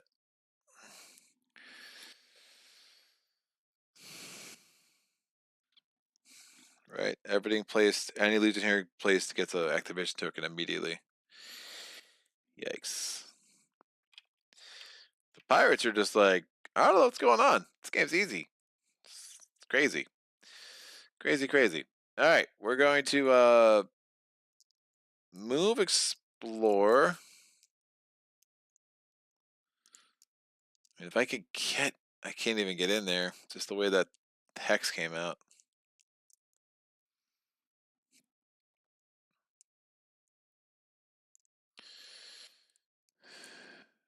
Have that. Did I?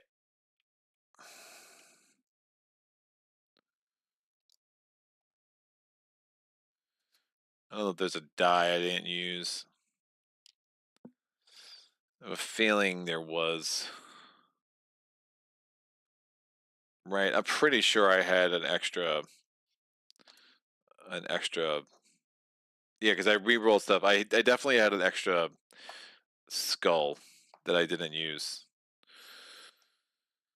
in the combat with the thing. Because remember, I re-rolled. At minimum, I had this skull here, and I was trying to get a lightning bolt because I re-rolled the shark skill. So I'll just have to put this on the table to remember that I have it.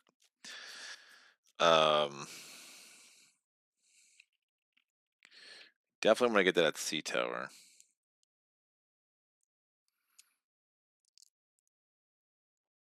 I'm gonna move explore this way. I need to sail the Maelstrom. All right. Production. If there's a haven on this hex, place 1 Aether on any druid card. Sheer power of the Kraken's egg tugged into him. The Maelstrom gained 2 food, place 3 garrisons. So 2 food, 3 garrisons. There's 2 garrisons. There's 1 garrison, I mean, so he's a second. There's the third. And placing garrisons. Place a level 1.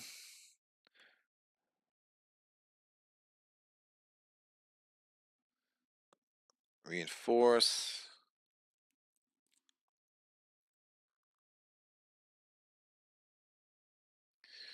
I think, that's bad. I think it's a bad thing because I think that we're gonna have to give it a point now, right? Because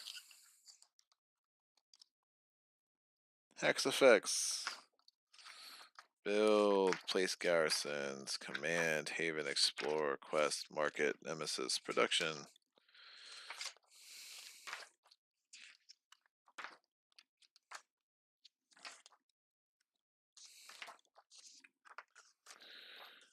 Paradise.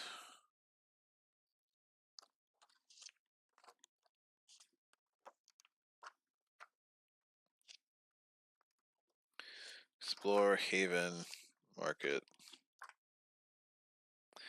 If empty, place.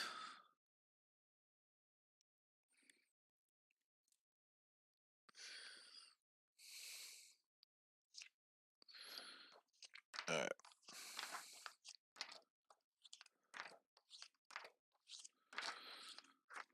It's funny, go away. Garrisons, max with 3. There's a combat on garrison, blah blah, threat. The Empire garrisons.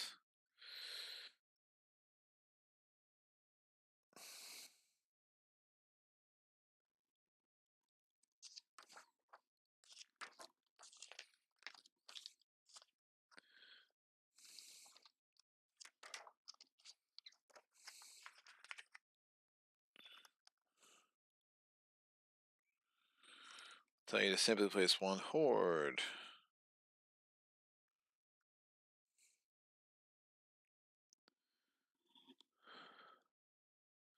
If you cannot place or reinforce a garrison by exceeding 3, the Empire gains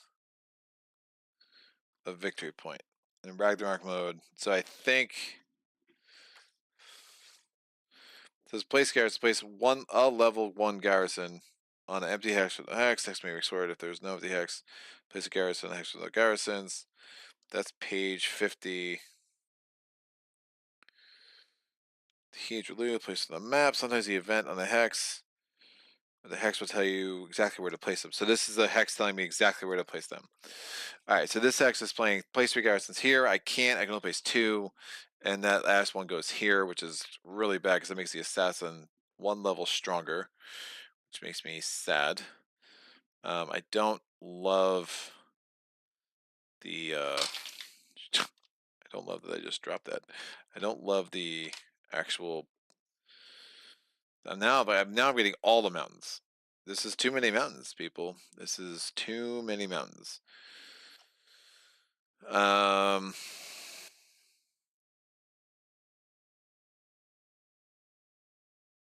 I can't get to the frickin' sea tower even from here. All right, I'm just gonna put this here, and I'll eventually start working that way.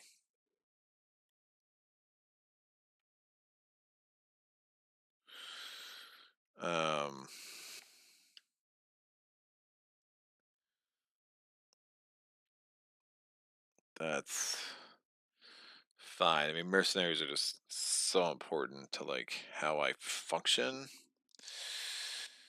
The Atuma are in trouble.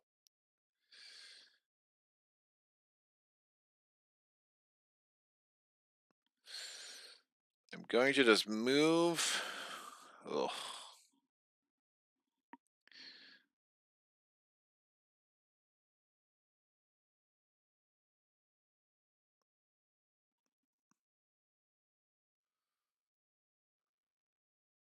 Yeah, I think I gotta. Everything can make a difference. I'm going to spend this on the market. I'm going to spend 2 salt. Get this. Oh, but my freaking hero's not there. No, I can't. I need to get my hero back. I need to get my hero back. Ah, this is this is bad, man. This is bad. So I have to move just to get my hero back home and hope for un miracle. It's a miracle in Spanish. All right. Holy shinoli.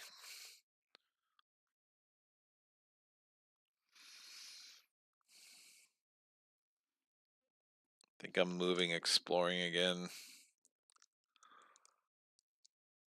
I want to sail. I have to sail. Have to sail. All right, I'm gonna sail. It doesn't end my turn. Now I could also like raid, so these guys can like just kind of move along from adjacent boat to adjacent boat. So raid, before your action, you may move your units and/or your hero to an adjacent hex with +1 blade ships. So I think they all are going to come this way. That blade ship is just basically there to give me 2 points and some more production. And that's fine. And I think I move. Blade ships can only move on icy waste, but I do want to get to that sea tower, so I'm just going to move here, and I'm out of activations. Everyone's out of activations. The Atuma are about to get walloped. And it makes me feel some sort of way.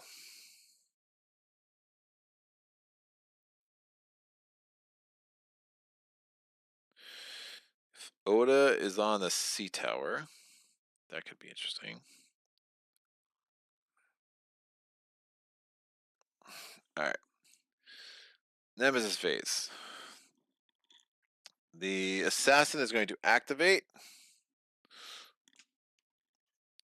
It's going to put out a level 1 garrison. It goes there. It rolls a blue die. Do I want to face it? No. I just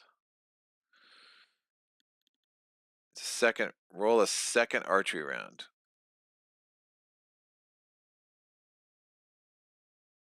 For her? Man, look, I love these guys, but like I am a little surprised there isn't a more comprehensive like rule book. So like that Bane, like roll a second. So the assassin rolls a second archery round, or everyone rolls a second archery round. Uprising, I think it's everyone, but they get an extra white. Feels reasonable. Uprising board game. Hail of Arrows. Titans. Just B, been slowly introducing new expansion content to the game, still having a blast with it. Oh, good, I see Otis come out better early than late. No. It's been bad. Josh, help me. I'm really struggling with like rules quagmires the last 2 days with this game, and like it's just there's so much new content, and when you put it away for a second, but like you have all these Banes, there's only 12. Like you could have had like a page that just fully explained what they did. I mean, that's pretty standard for a lot of board games, and like Uprising does an amazing job getting you playing their game, but there are times where you're just like, roll a second archery round. I mean, is it literally? It's so strong. If only they are rolling a second archery round. I mean, like, woof. I mean, you're throwing another 4 dice at me. Like, that's crazy. I'll go to the rules. The other problem too is on Board Game Geek, a lot of times rules questions end up in the base game instead of just putting it where it'd be a lot easier to find in the rules questions. City and Grave. Expansion factions, Banes, one time permanent, tight clarifications, set the new age, fewest units.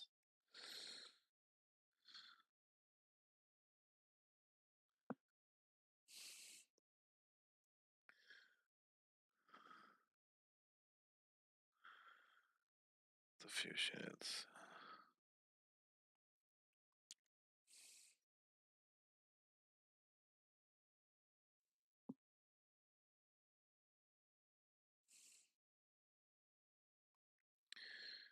Lose to threat. Yeah. Not helpful. Because then they go to the main forum and you got 366 rules threads. This Ragnarok world is nasty. How do you fight versus? Removing a hex. Timing questions. Because I don't. If it was just them writing, them rolling a second, I would say it would just say double archery dice, because that would make so much more sense. So roll a second archery round. I think there's literally a second archery round. Then they only have an additional white, which isn't terrible for me. Oh, I have this base. I saw them in Nope. Gang can be swinging up. I'll have a look. I'd say the second archery round means a roll a second round for both you and the Legion. Read the rules explicitly is what I learned with this game after a recent interaction with Dirk and Pavel. Yeah, no, that's really true. Like so many times I have had rule questions. I just end up like doing the right thing. Probably more with this game than anything else. But all right. Well, shite. This is going to be huge late. Not so huge early. So, here we go. They're gonna combat. No, I haven't even finished their first combat. So they're gonna combat. They're rolling a blue, 2 white. They're not on the Badlands now. They get an extra white, so they're rolling 4 dice. That's reasonable. And oh, 2 shields, no rerolls. It's a swap. That's pretty sick. And now we go to a second round of archery. Right, so now they're gonna get it. Yeah, that's 4 damage and 2 shields. So that's a big difference. That dude is dead. That's their first activation. You take the activation things off at the end of their activation, which does mean certain things that seem really strong are actually a little weaker than you realize until you start playing. Woo! Okay. I am going to activate the assassin again. We're adding this. We're moving in. Oh boy. We're in a Badlands. I'm going to try to do the 50-50. I'm going to predict that I roll a blank. It's not a blank. Damn it. Squadoosh. No help for me, sir. I tried. I tried to my ally card. It didn't happen. And that sucks. First round of archery. And so it's a totally different round. This might not be terrible. So first round of archery, I'm rolling 1, 2, 3 white dice because I have 3 riders. These are not riders. And I have nothing else. Son of a... That's really unfortunate. 3 white dice. I am against 3 white dice, a blue die, and 2 red, because guess what? We're on Badlands. Oh, we're doing this twice.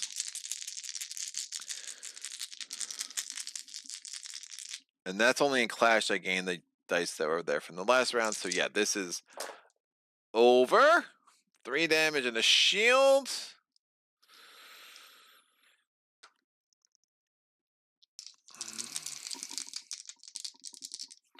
Place one of your cheapest unit in resources from the reserve here.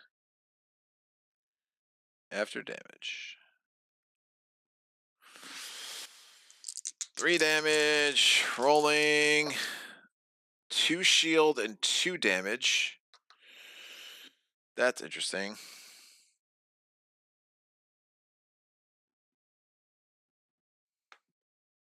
After damage once per round. Alright, so 1 damage to the assassin. So she's down at the 4. That Ragnarok mode really, her being at the 3 and her being at the 4 is a huge difference. She's actually rolling the same 6 dice. She's doing 1 damage to me.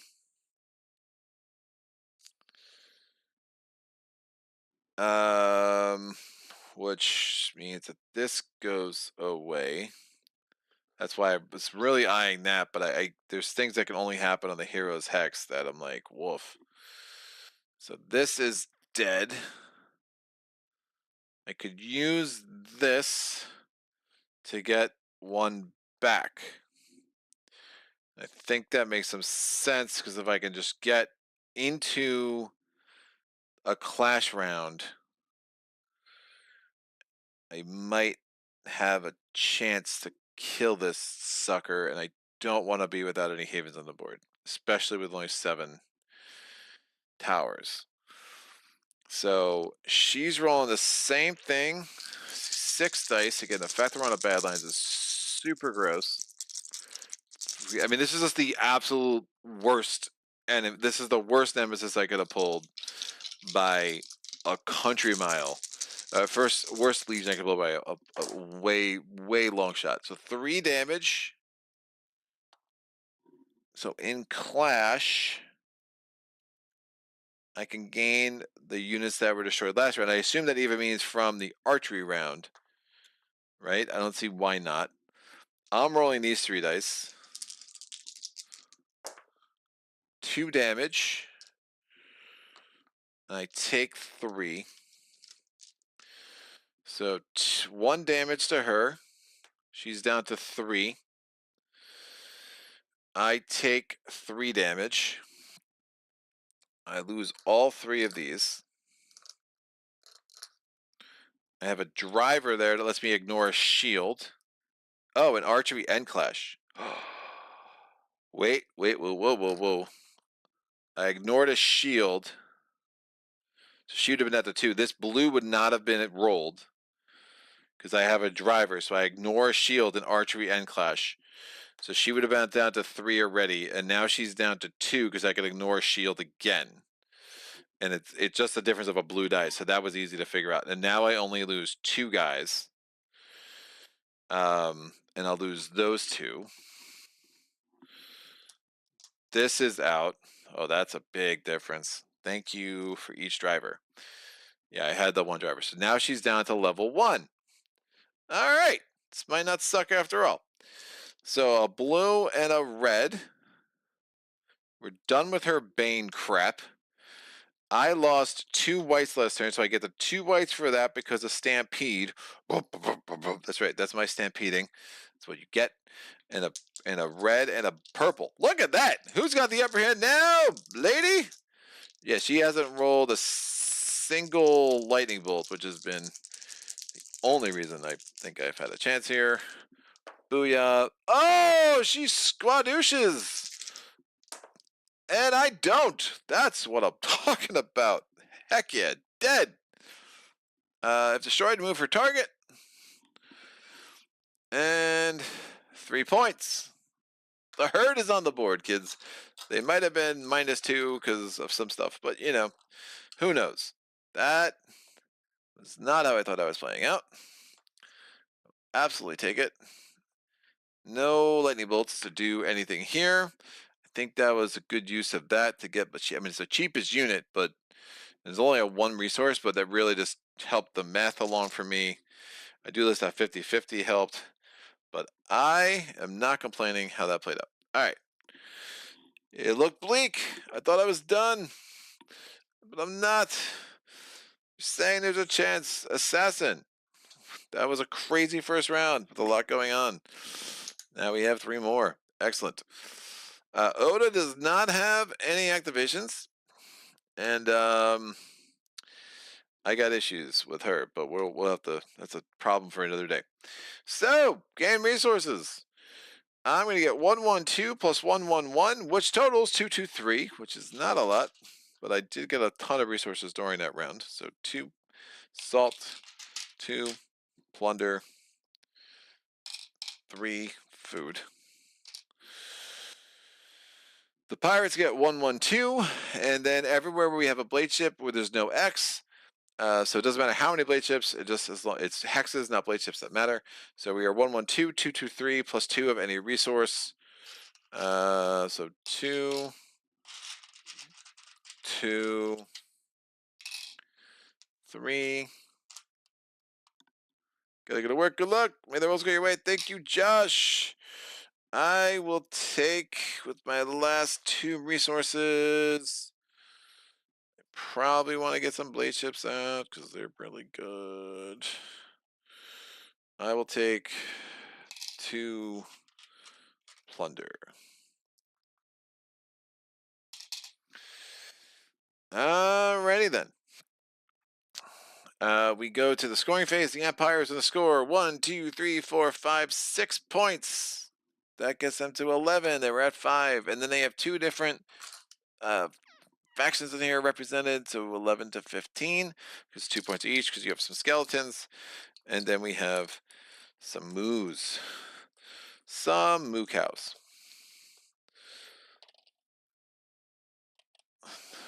The chaos scores 1, 2, 3, 4, 5, 6, 7. So they're from 0 to 7, and then they score for 1 faction in their graveyard. They go from 7 to 9.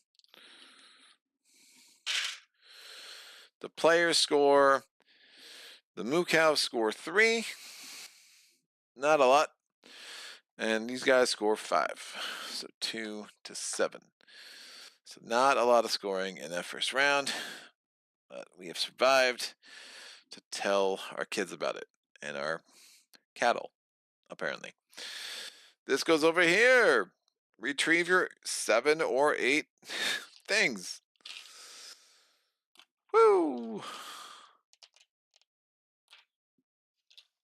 So there's 3 Legion left. There's 3 Horde left, because remember, we had to send the Banished back to the bottom. Flip all face down things face up. Drill 3 new items, so these go away. First, to Guile, you pay a food to gain a yellow and archery. I definitely dig that. The Dawnguard Lantern, discard this to choose a quest from the quest deck, shuffle the quest deck and place it on top. I do like that. And the Urn of Malice, discard this to you and your enemy to gain a black in every combat round that you can start in the middle of a combat. It does not have to be from the beginning. This stays because we have 1, 2, 3, 4, 5, 7 skellies still on the board. We get the Forest Spirit, choose a hex with a curse, pay 5 resources to remove that curse, and gain 1 point. I do enjoy that. And finally, we have the Boon of Fallen Comrades. Choose the hex, not the capital. Destroy all garrisons and place 2 skeletons there. Oh, that's super interesting. Yes. These are destroyed. I don't know by who.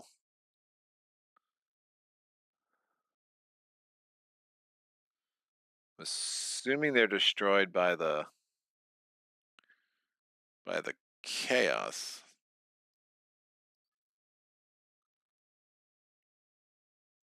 Why does it say destroy and not remove? I don't think anything gets the points. I mean, the chaos might get the points. I mean, it might be the players who doesn't get the points, but it says destroy, where it probably should just be remove. I don't know. Or are they destroyed by the skeletons? I'll give it to the chaos. That might not be right, but that's 1 point for each of these. Because if it didn't say destroy, I wouldn't even think about it. But now we have 2 skeletons in the Maelstrom. Oh, in the beginning of this, the Empire or Chaos has more points than everything. Yes, it does. So that's an Aether. There are 5 or more skeletons on hexes. That is absolutely correct. If there is 1 plus Legion in play, there is not. If any player has 0 units, that is not the case. All right. Deal 3 new quests. We only deal 2. Pass the first player token. Add 2 threat to Oda. We cannot. We can only add 1. So that does give the Chaos another point. The first player draws and resolves the event. Chapter 2. Dun, dun, dun. Slave revolts! In the chaos of the days following the curse, many slave collectives, and prisoners of the Empire take advantage of the hour to revolt and flee. Every player may pay 2 resources to place 2 basic units on their havens or an explored hex. Well, I'm spending 2 resources anyway to do that, so that's not the most helpful. But it does work well for the pirates. On the havens or any explored hex. Did I only build? Yeah, I guess I only built 4. That's fine. I will spend 2 food to get these guys. And it really, it's a, oh, I'm maxed out at 5. Shh, that's the, not getting another herd out. Super problematic for me. Woof. All right. To set an example, the legions, another haven out for the herd is what I meant. To set a, yeah. All right. To set an example, legions of the Empire move out of Norngar to obliterate entire insurgent villages. Place 2 legions at threat 5 on the capital. So, threat 5, Legion 1. It's the Warlock. Place his target. The player with the target flips their items without using them. That's gonna be again closest haven now. Well, it's still that. I'm assuming you count mountains because that's impassable. I feel like you count mountains, but you don't count sea towers is the thing. So this goes here. Discard a haven, discard their items without using them. They don't flips their items. They don't have any items, so that's a thing. We get a Bane for this clown. The Warlock is number 5. Where are you, Warlock? That's you. When he gets placed there, he gets an activation token. Because that's a thing that happens. So that means he's gonna, they're gonna reach every turn. The Warlock is always adjacent to any hex, so he's immediately going there at the end of this round. And at the beginning of any combat, he gains a threat because of infiltrators, naturally. He's a warlock with infiltrators. What else could you expect? That's the first one. The second one is coming out. The Mage Breaker. What a bitch. Place her target. It's going to be the closest No. There is placed the closest haven, the haven with the fewest units.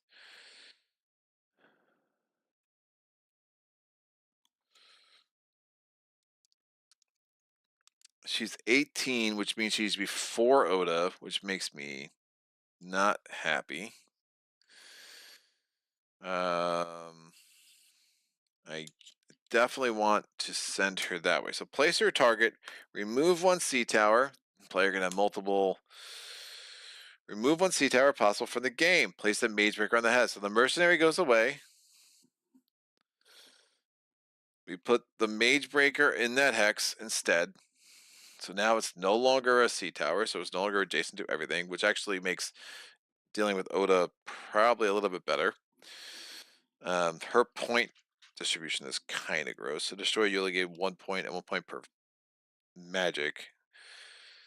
And unfortunately, I don't. Well, we can see what I could do over here. We'll try some things. So she's there. We're gonna pull the thing.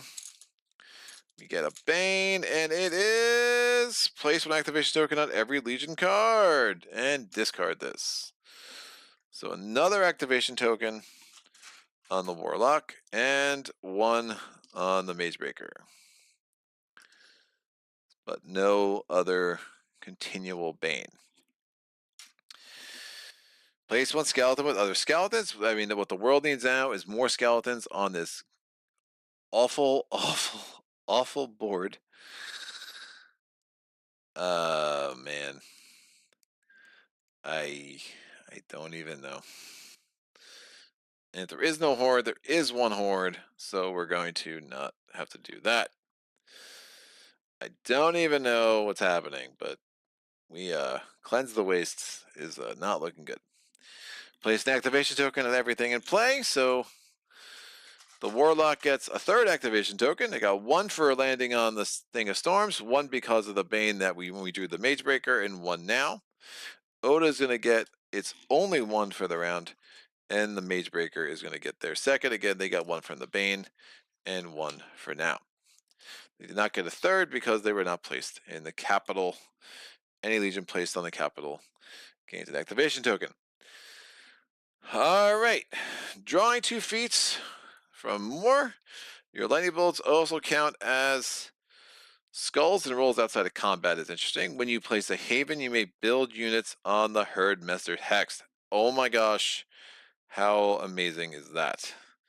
That is exactly what we need because we have a bunch of resources and we're not going to be able to spend really any of them in the upcoming round. The Warlock's adjacent to every next. Of course he is.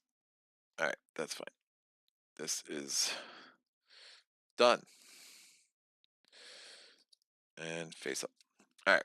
Drawing 2 cards from Ivan's deck.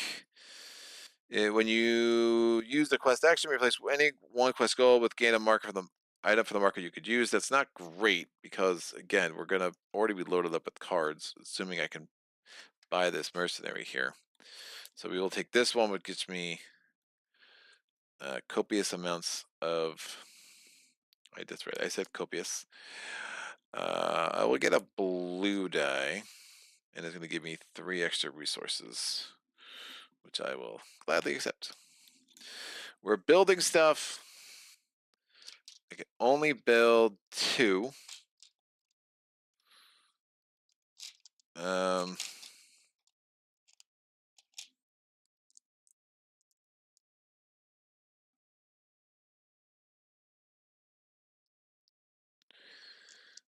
I will get a Tricerahog on the board and then spend a food for a Razorback.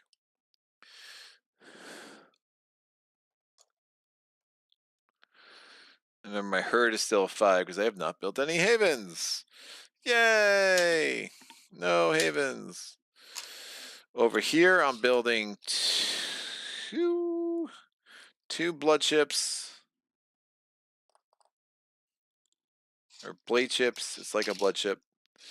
That's all my plunder. It's all my salt. And then I can do 3 salt and a plunder to get the shark scald out? That makes no sense. I'm gonna want some salt, I think. Yeah, seems good. I'm gonna want that for sure. So I'm just gonna build those 2 ships. They can be built during build on my hero's hex if it's an explored icy waste, or any hex with other blade ships. So I'll just put 2 here.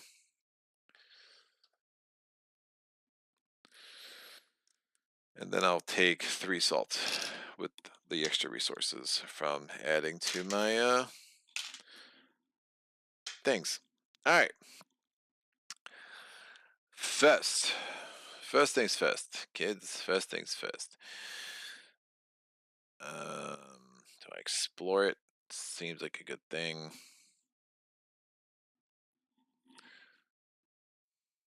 So I can clear. I can't even build there, but if I can clear it out and the herd comes this way, that would be interesting. But the herd's also got to defend its home on some level. For sure. I wish Oda's number wasn't so damn high. This is actually wrong. This should be here. Alrighty then. We are going to just explore with my first section because I want to see what this is. It's Kayushi's Tavern. Hooray! We get 3 food. There was nothing on there, right? So 3 food. If empty, place a garrison here.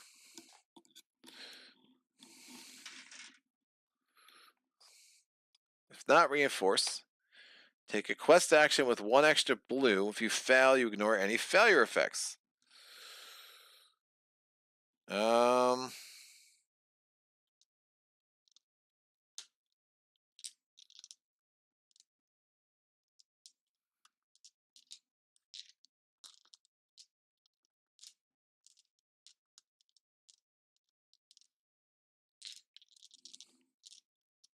3+ for that, dude? Wolf. If you succeed, place this card in the graveyard. Yeah, that's not happening. So we're trying Forest Spirit. I'm rolling 2 purple, a blue, and 2 yellow. I need a lightning bolt or 3 skulls. I don't think I can. It'd be very weird if I did not do either. 3 skulls. Wolf, don't show off. 1+. I'm going to choose a hex with a curse.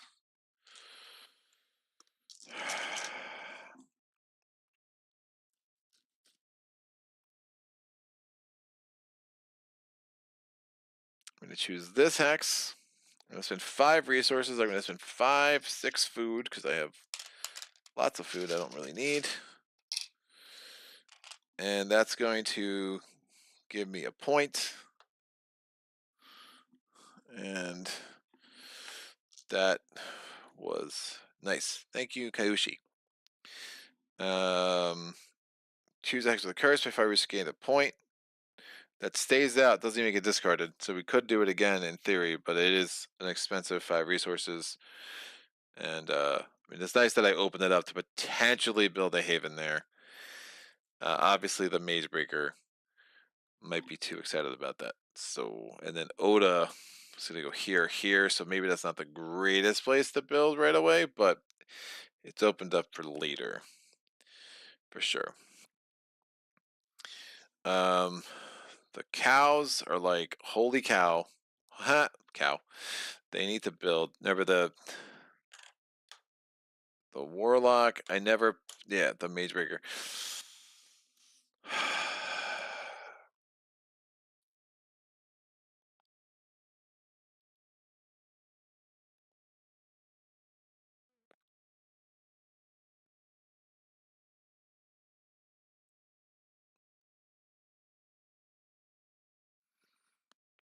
The warlock doesn't have a lot of reds, so not sure. Well, he's gonna go there anyway. He's adjacent to every hex. The mage breaker's going right there. So this hex is probably pretty safe for a minute, except for Oda. But Oda would go here, here. So yeah, that hex is also safe. Long term. So I could try to build there and there this turn.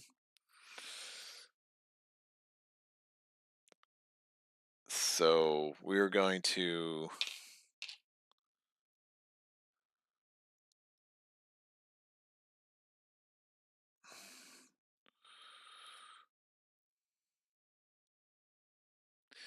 like command, build, move, explore. Command, build. Command, build, move, command, build, move, explore, command, build. Or I could move, explore, command, build, command, build. It's 6 either way. I might as well get full information here.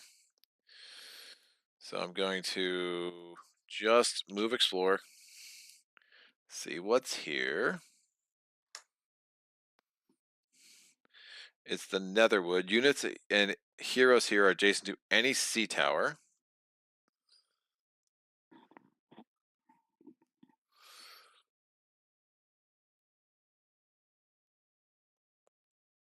Gain 2 resources. I will gain 2 plunder. Choose a player to roll their hero dice.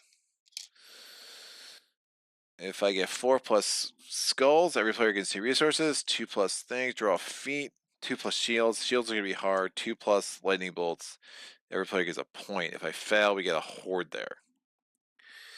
I don't want to fail. I do think I choose. I have a reroll here. Be 2 purple, 3 dice, and then a reroll.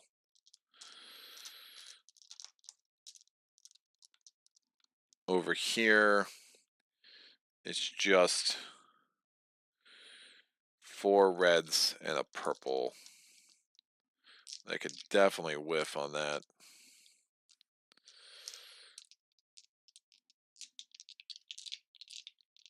I could whiff on that. I think this is the better roll. 4 reds and a purple. Oh, 2 lightning bolts. Don't show off, Greg. So 2 skulls, 2 lightning bolts. So every player gains a point. And we succeeded. And Netherwood does not get any. Wow, does not get any enemies.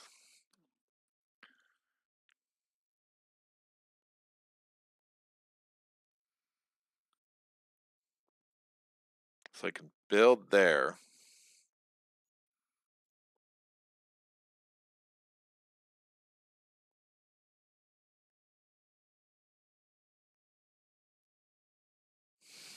I can build units on the Herdmaster's Hex.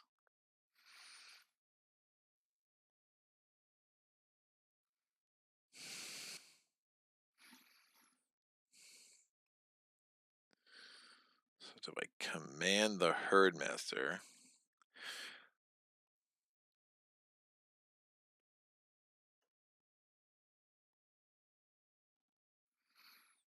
Oh, that's interesting. I can just keep loading it up. Get ready for war.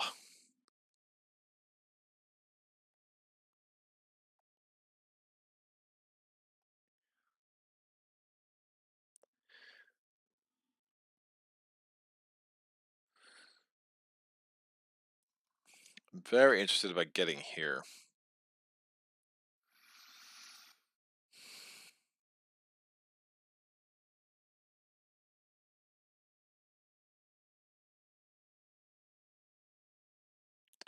All right, I'm going to sail. So 1, 2, 3. These guys can raid. So they're all whatever. So they're all doing some raiding stuff.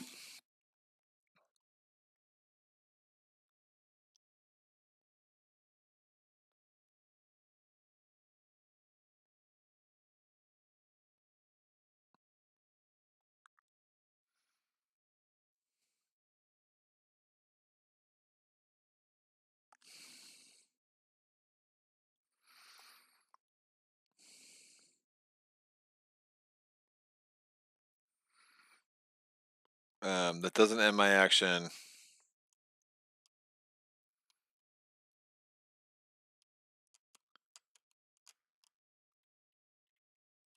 This gets flipped.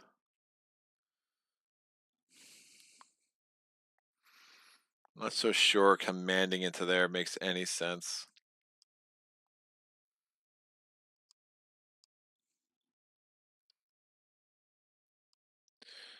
You can only sail to Icy Waste. That's fine. I'll just move all these guys here with raiding with the one sail. They're going to move Explore into the Sea Tower and just kind of just not even worry about raiding Kayushi's tower. So move, Explore. This flips. Alright, I get a mercenary card. You can see what I can potentially buy here. It is costing me 6 food. Of course, I do not have 6 food. Place one of your basic units in the graveyard here. Max 5. That's interesting. It's an elite warrior. We'll see about getting the 6 food to buy that. Hellhound Tower. I get 4 salt. 1, 2, 3, 4. Nope, that's not salt. That's salt. Remove any garrisons here. Place a curse here. Place 2 skeletons here. Holy crapoli. So much for getting another place for my blade ship. So that's a curse. And that's 2 skeletons. There are no more skeletons available, kids.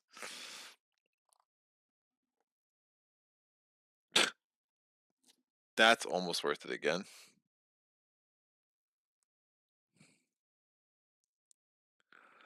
Yeah, I need that Icy Waste. I need the Icy Waste.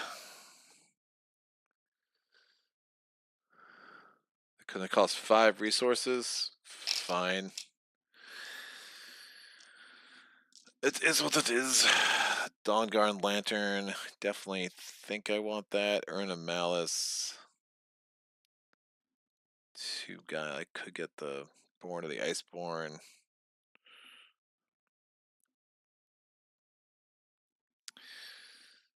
Yeah, tons of resources here. Which ones do I not need?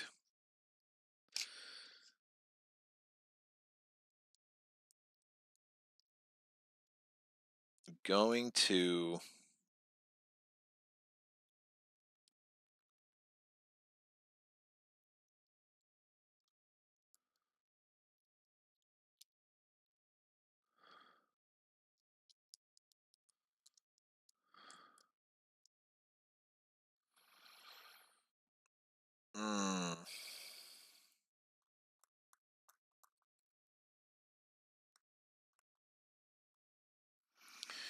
which one do I not need? Pay any 5 resources.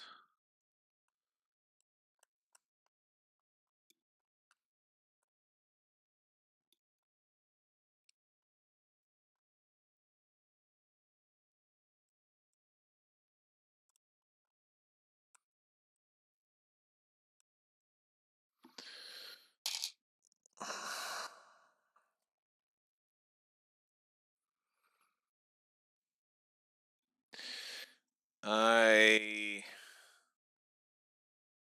gonna quest.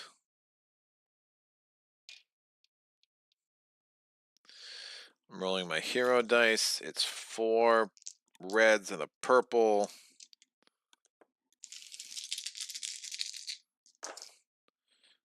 All right, I succeed. I'm gonna choose a hex for the curse. Gain a point. Spend 5 resources. I will spend 3 food and 2 salt.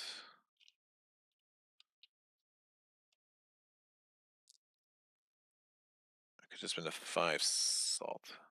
No, 3 food and 2 salt is fine. And this curse is out. I'm going to commanding you and you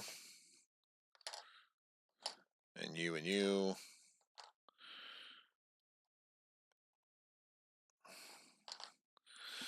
Into there. I'm doing a combat. My archery is just a purple. Nope, it's a yellow and then a white because I have one adjacent ship.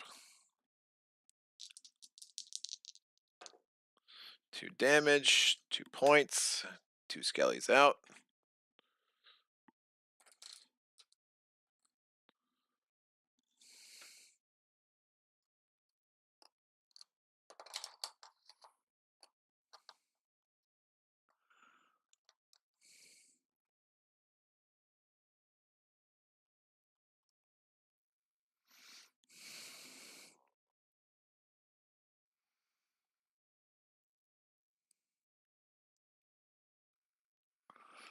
I'm wondering, do I try to cut the icebreaker off? At least weaken it. It's got 2 activations. The warlock's going to be a problem. Um,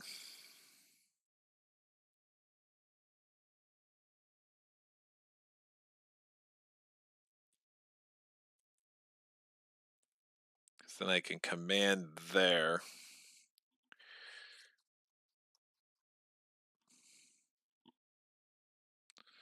And then sail. One, sail twice.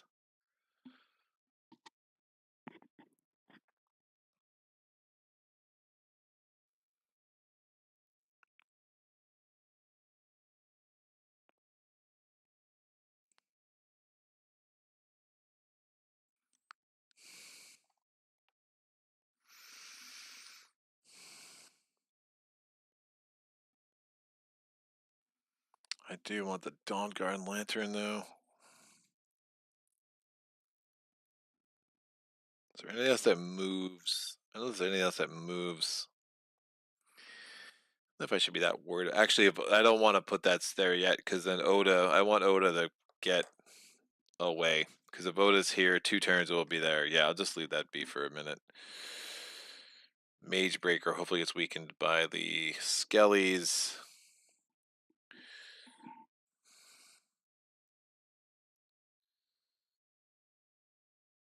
Where do I go there?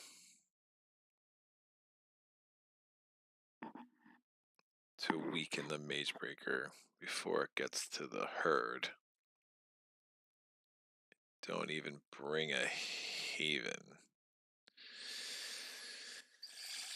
Alright, Atuma, I think I have to build a Haven.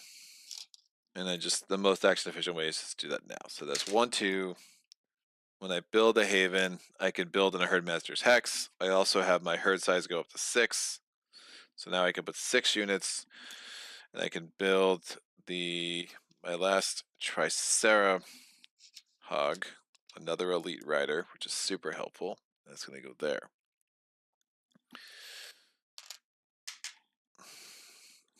All right.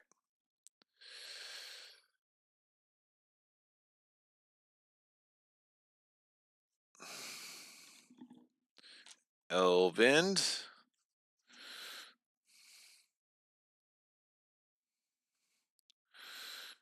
I think I play Assault.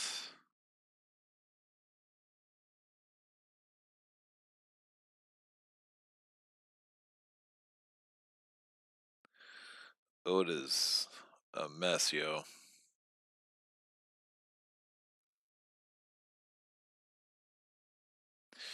Ultimately, I think I want the herd there, and there.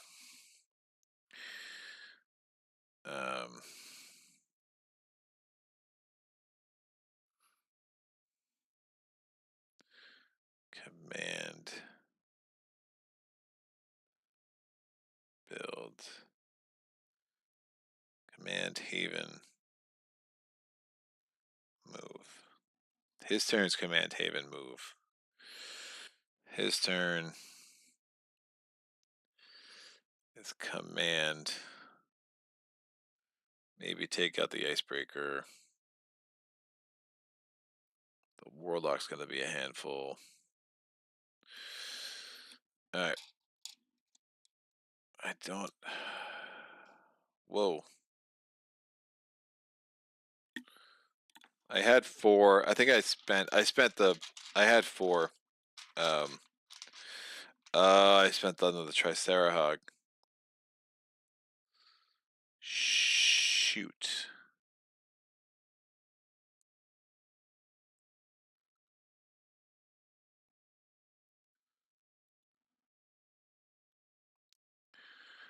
We are out of resources.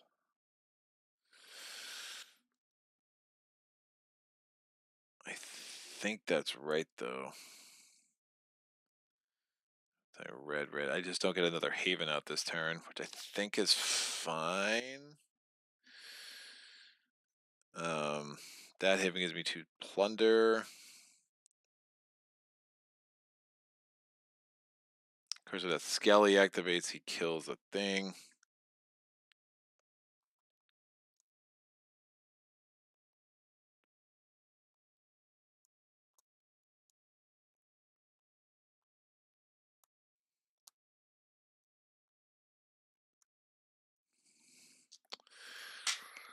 Alright, I'm gonna buy...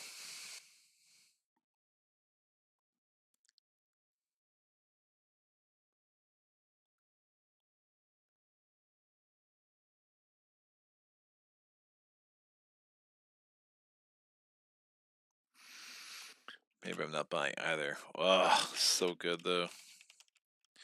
At this point, I need to sail, command, and sail to get all the things I want to get.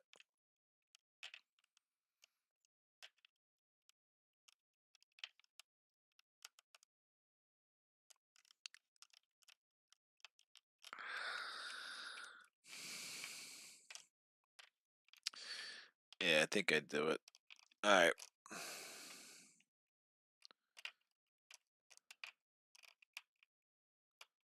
So I'm going to sail, boat, and then command with the food. These 5 are going into there. They're going to stay there for a minute, so I'm going to do this. Flip these down. I have a white because I have an... I'm going into here. I have a white because I have an adjacent ship.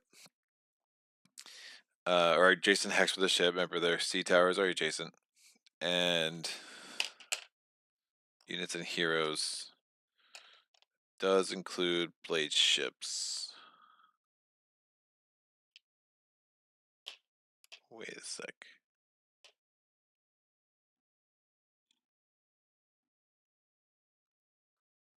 Did I not build this guy?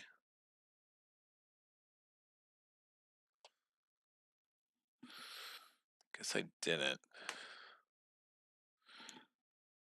They've got to be adjacent, right?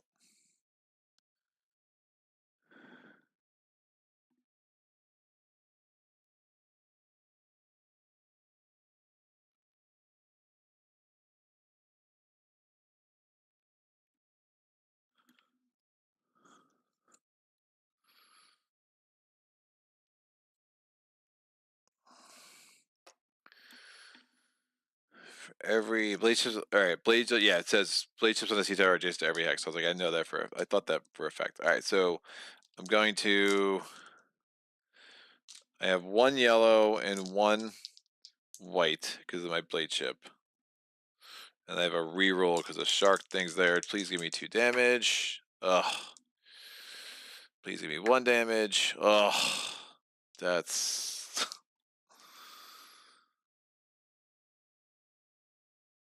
I'm going to spend 3 salt to get a food and spend the 3 food to reroll the yellow. Oh my gosh, dude.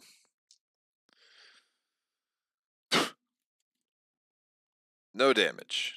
That's horrendous. So I've used all my reroll abilities. I have no more.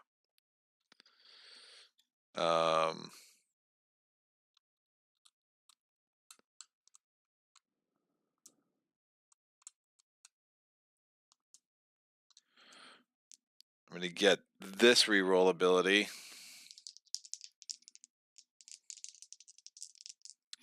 Does that have to be before using any other abilities? Because I would have just played that. I did it that way anyway.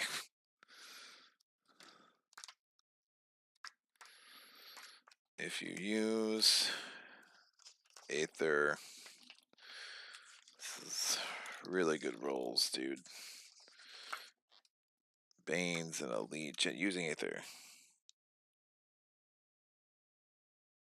You may not assign symbols or use feats, items, or other effects on your roll before you make your decision.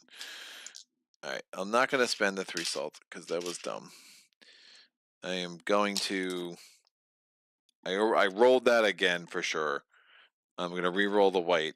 So I use that to re-roll just all my dice, and I could do that once. Can I spend Aether again and do it again?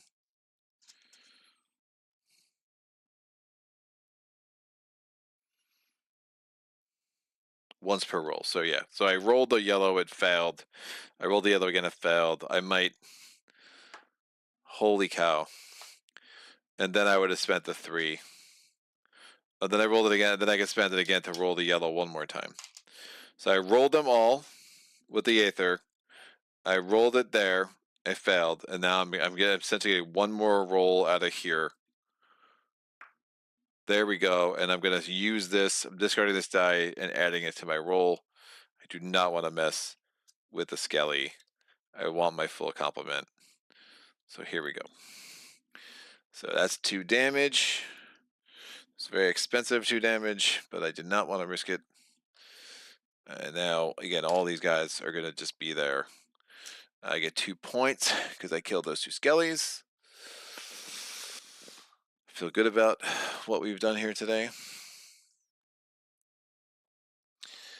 Just kind of standing in the way as the Mage Breaker. Of the Mage Breaker. They retarget. That's super bad. I cannot lose that sea tower. I don't love the herd. I don't love this being totally unprotected. Really can't get a ranged die in there, however, either.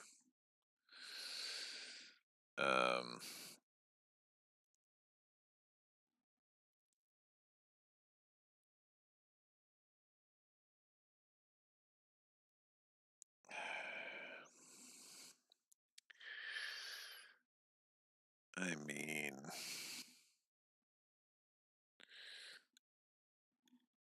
rolling.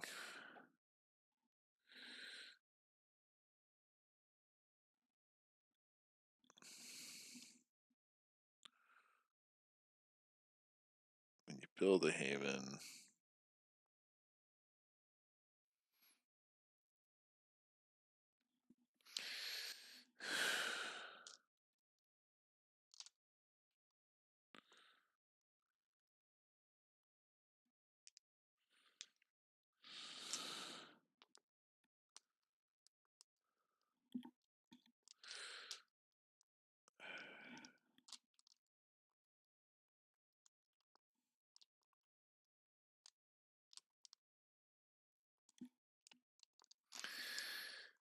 yeah, I can't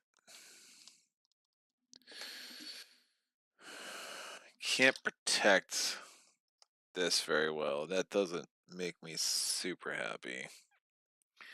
That's going to be at 6th threat. 6 units there. The Warlock is going to go first. Of course it is.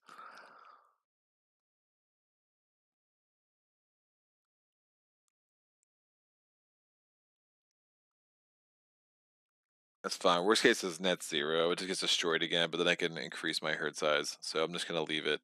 I have 3 more actions and really not a whole lot to do with them. I'm going to go to the market. This by the Urn of Malice. This gets flipped. Gain. Oh, hex with a tower. There is no adjacent hex with a tower. There are no towers. I'm sailing. This is going to go here. This goes here. It's a huge score differential for the Pirates, so the herd's a little behind, but I think this is all the right play. That's fine. I have no more activations. Now we have 2 actions here with not much to do. One, I have to move back for sure. Neither of those really help. Moving, it's no other curse to.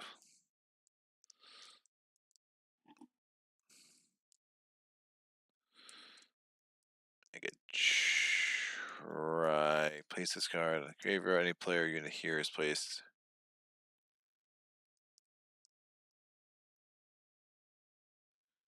Place any player unit. Yeah, it's not any player move there. No, it's not great. This is a good. If there had a lot of units in there, you could get them out and save the other. Save yourself from giving a bunch of points to one of the chaos or the horde. But unfortunately, I'm just gonna move, and then with my last action, I'm going to trade, which just gives me assault.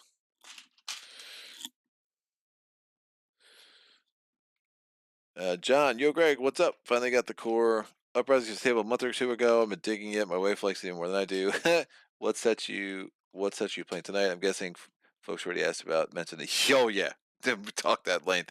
Yeah, so this is the Titans expansion, which is the Nethersea Pirates, and then I have the herd, which are from the Arch-Nemesis expansion. I'm not playing with an Arch-Nemesis, but are using all the other modules, the mercenaries, etc., etc. All right, that's the end of the action phase. Activate legions. The warlock at the beginning of every combat's going to gain a threat. So this is pretty much the game. If this goes poorly, there's really not a good way to come back from it, right? So the warlock activates. He's gonna poop out a garrison on the capital, and then again he's adjacent everywhere, so he's gonna go into my home X. Now I have 6 units there. I can only use 5 at a time. In archery, though, I have 2 red dice because again they're elite riders, and 3. What do I have there? I have a driver. Oh, and only 2 white dice. I have 1 driver, right? 2 white dice because I have 4 riders there. I get no additional dice. And that's fine. I could add a black, seems like overkill. Beginning of combat, he gets this. He's just rolling a white and 2, a yellow and 2 blues. So there's no overlapping dice. I can roll all 7 dice together. 50-50. I'm going to predict blank. Of course, it's not blank. So 50-50 loses again. And bam. So these are from the Triceratops. This is me, and this is 3. Each driver can ignore a shield. He didn't roll any shields. I effectively only did 1 damage. I can ignore all damage once a combat. This seems like a good time for that, because otherwise I'd be taking 3. Only doing 1. Taking 3 and only doing 1. Seems bad. Place your cheapest unit. If I do the 1, though, at least I get another 5. His oh, his lightning bolts suck, dude. Remove a wall, tower, haven, or 1 threat here.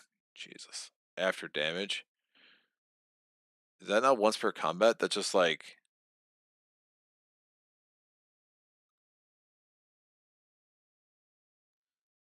Wow. I might lose that haven. That's sad. So I don't think I eliminated all. I could re-roll it all, which I don't hate because I think I can do a lot more damage. Yeah, I'm gonna do that. 1 damage with those 4 dice is pretty piss poor. So I'm re-rolling all 4. That's more like it. 3 damage to him, and I block 1, so only 2 damage to me. So 6 down to 3. 2 damage to me. I'll lose my cheapies. They go there. I get their dice in the first round of Clash. And I ignore shield because I ignore 1 shield because I have a driver. And remember now, oh, I have 4 units there still, so now I'm rolling 4 dice. I'm maxed out at 5, so because it's my herd, but it is what it is. It didn't really matter. I only had 4 ranged dudes. So I have a red, a purple, and a red against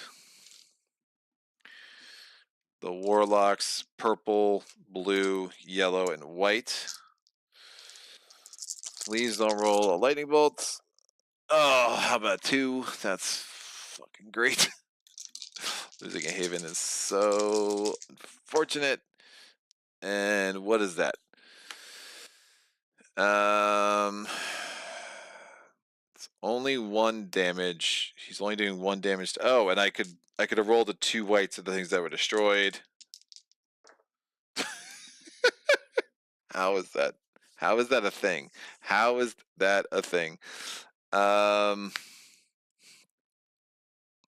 Just what horrendous rules. Alright, place your cheapest unit in the reserve here. So he's doing 1 damage to me with 2 lightning bolts, which means he's removing my Haven, which makes me... Wait. If the Haven goes away, does he automatically retarget? Because that sucks. That makes me not happy.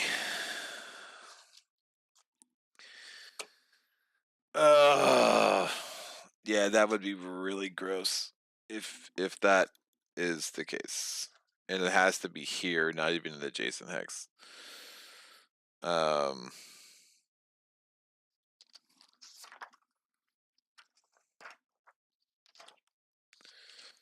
Target.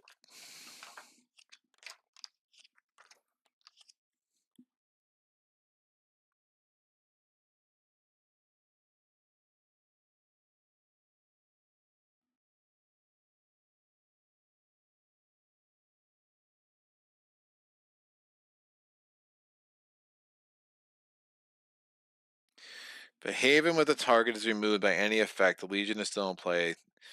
The Legion will still try to root out the Uprising of that faction.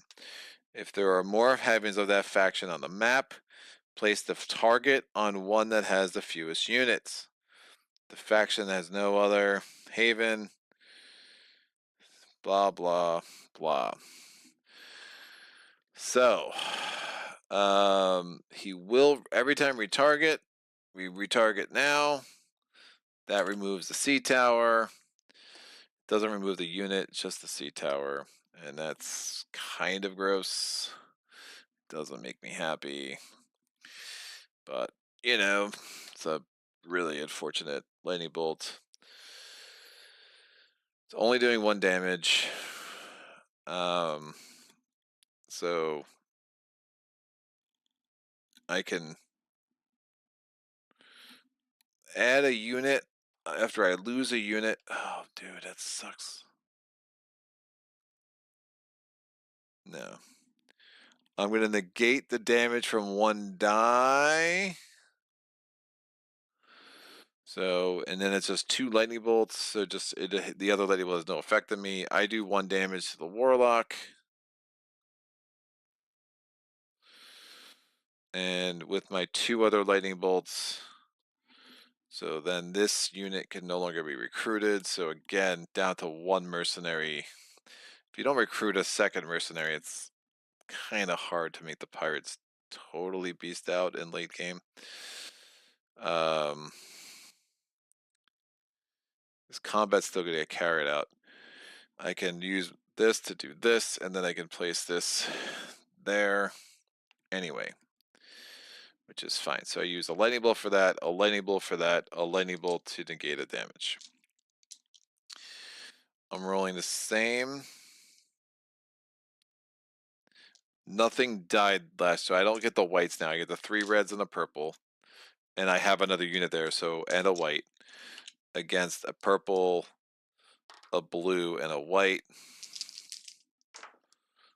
It's 3 damage and a shield. That's a sick roll.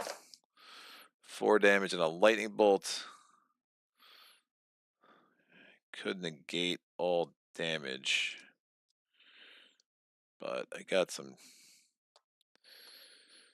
I could take 2 damage.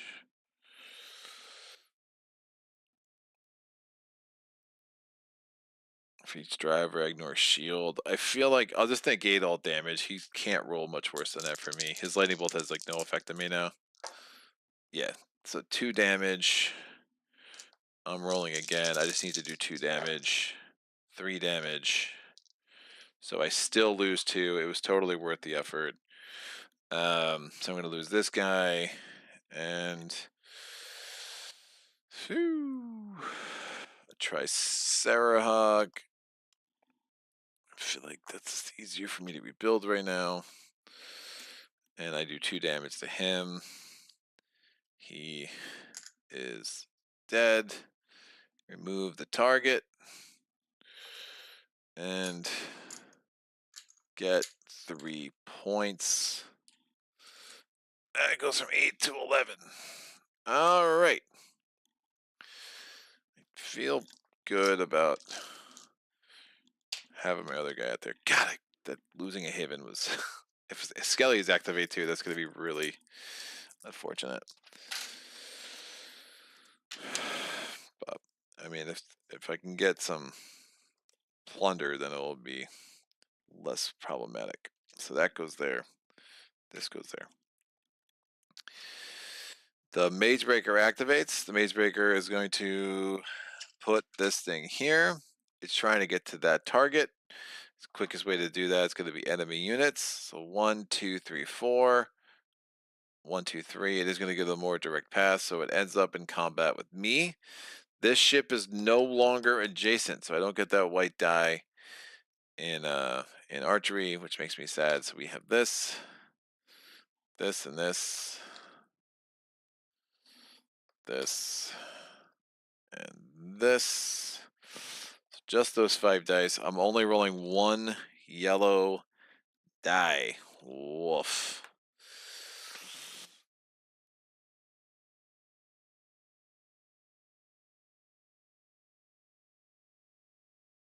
Flip and apply damage before your enemy.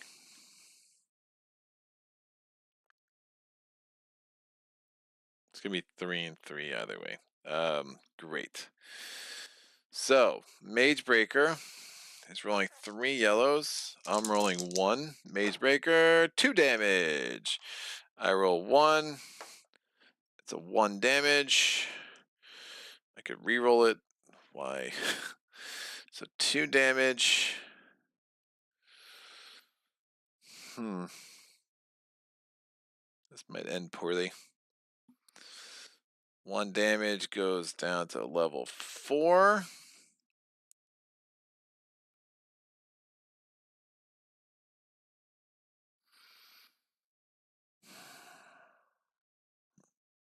All right, these 2 yellows go out into here. We continue. I got greedy. I'm moving that guy there. It was just all about points. I'm gonna lose. Just having the retarget, like all of that got bad. So I have 2. It's 2 yellows and a purple, and a reroll. If I can roll that's in place. I guess the black, 2 blues, a yellow, and a white. some saving that hurt a little bit in the end. That's a lot of damage. Holy crap, holy. 7 billion damage. I counted it. Ooh. I can negate all of this damage. But that still is 3 damage, and I still die. So that's probably not great. I can re-roll everything.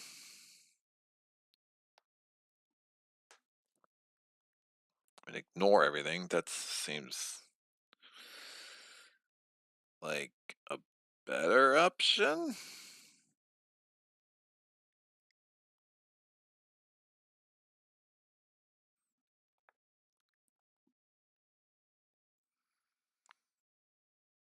I'm really banking on a lightning bolt. I can't kill it. I'm only doing 1 damage right now. 2 damage if I negate the thing, but then I'm dead. I lose my thing. So I'm going to negate everything and add the last Skelly in play there. I can't negate anything anymore. Everything anymore. Mage Breaker. That's a much better roll. So 1 damage, 2 damage, and a shield. Please give me a lightning bolt. 2 damage. Gets 1 damage. The 3 damage becomes 2 damage.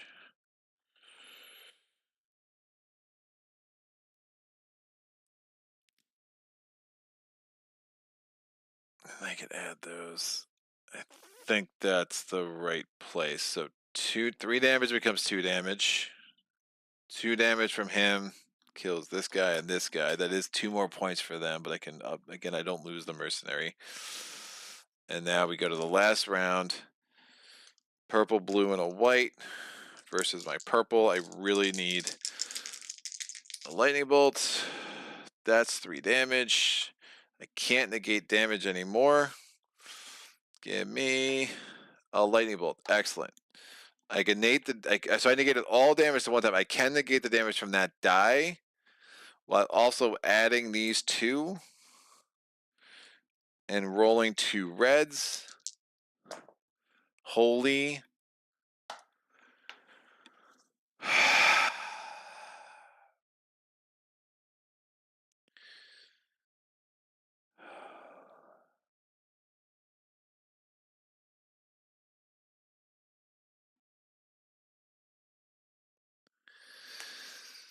Wow.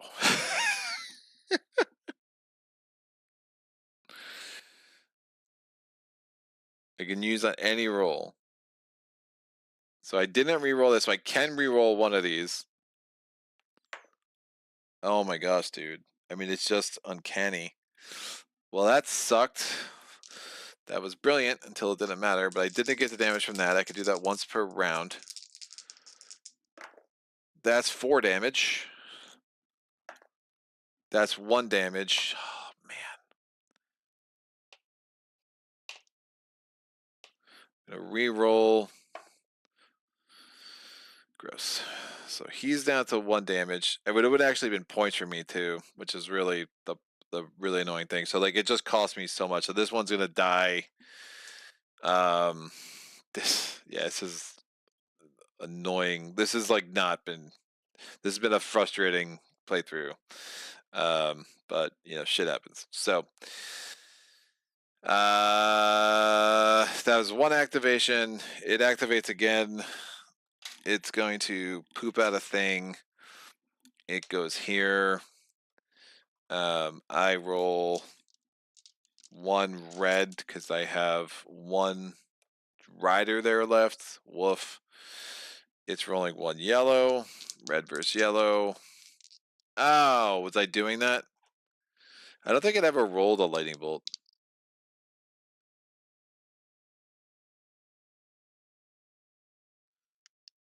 Yeah, I don't think it ever rolled a lightning bolt, to be honest. Because I would have looked.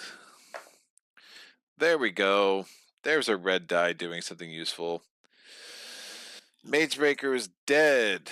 And that instead of giving 3 points to Elvind and saving him a haven and saving him another lost unit and all this other goodness, essentially we get 1 point for the herd. That's not gonna do it. This goes away. Then they're gonna get, I mean, there's 3 different factions in there, so that's 6 points right there. Fortunately, I didn't kill any skellies. Discard the market. 3 new cards come out, even though I can't buy them. That's fine. Oh, that was really annoying. Oda's going to activate. Oda puts a curse. She moves here. Oda is going to then skip archery. It's a white and a blue for the garrisons. 1 damage, but Oda rolls 1, 2, 3, 4, 5 dice. And 7,000 lightning bolts, 1 damage against Oda. Okay. Gain resources. 112 plus 2 plunder, so 132. So my resource production sucks. Feeling this is and no points, man. That was a really unfortunate turn of events. That makes me very sad. For these guys, it is 122, 233, and then any 2 resources.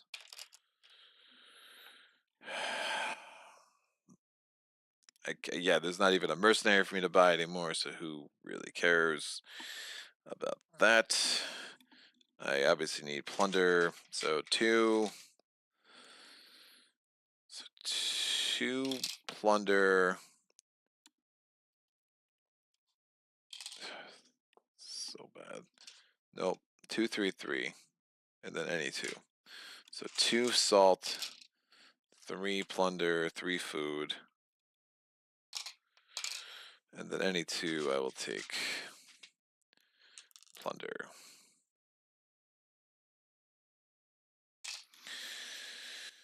Alrighty then.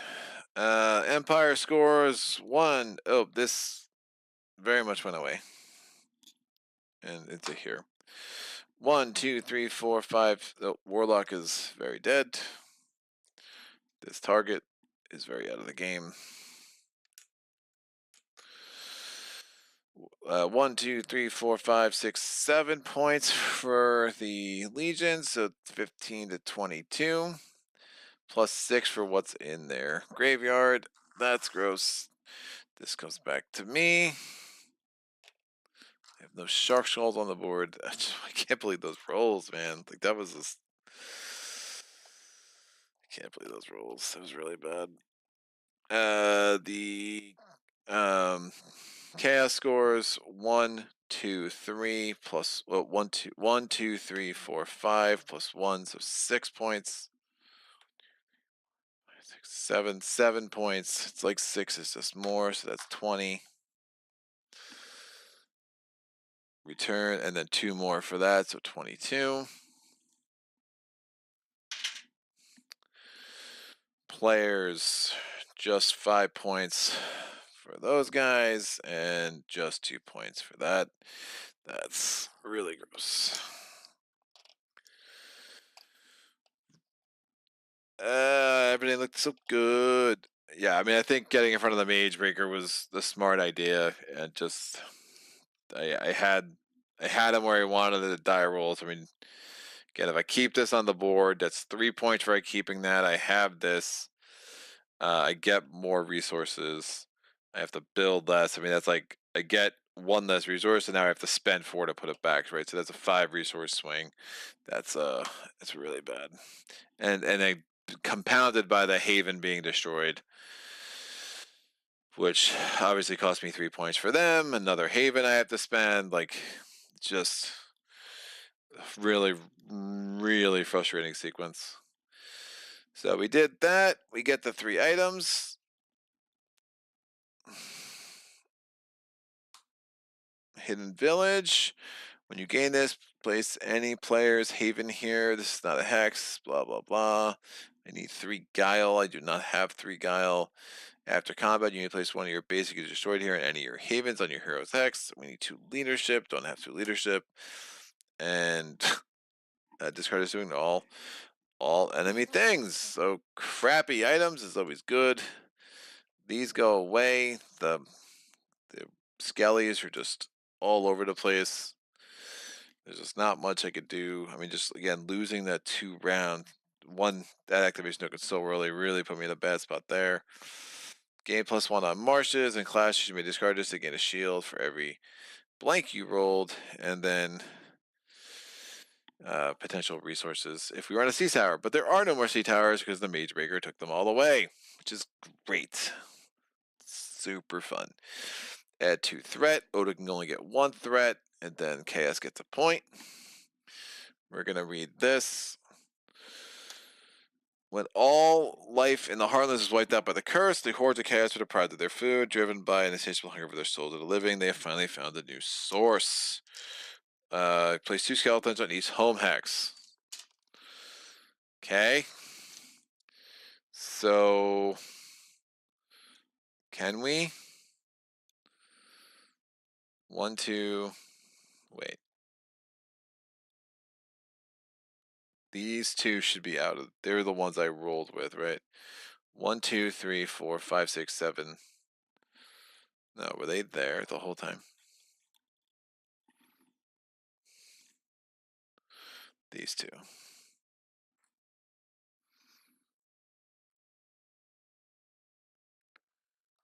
think those are the ones I rolled. I don't know why I would have had 2 skellies just chilling over here. I have no recollection of that.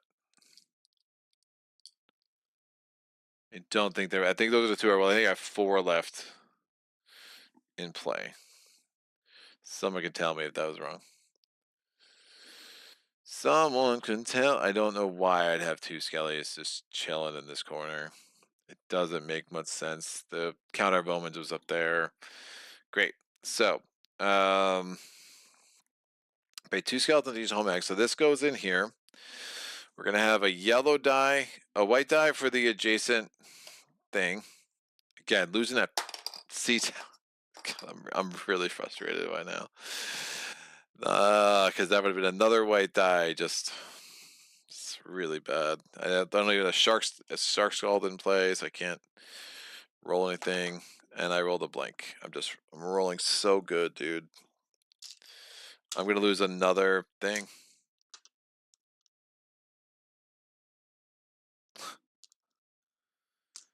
Oh, refreshing.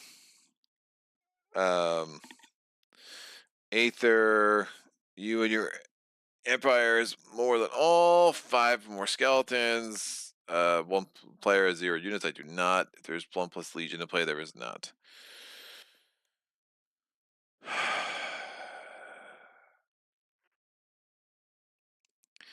I'm gonna re-roll. I gotta do a damage. Does that. Kills. And then it's a yellow versus a red. Blank, blank. Yellow versus a red.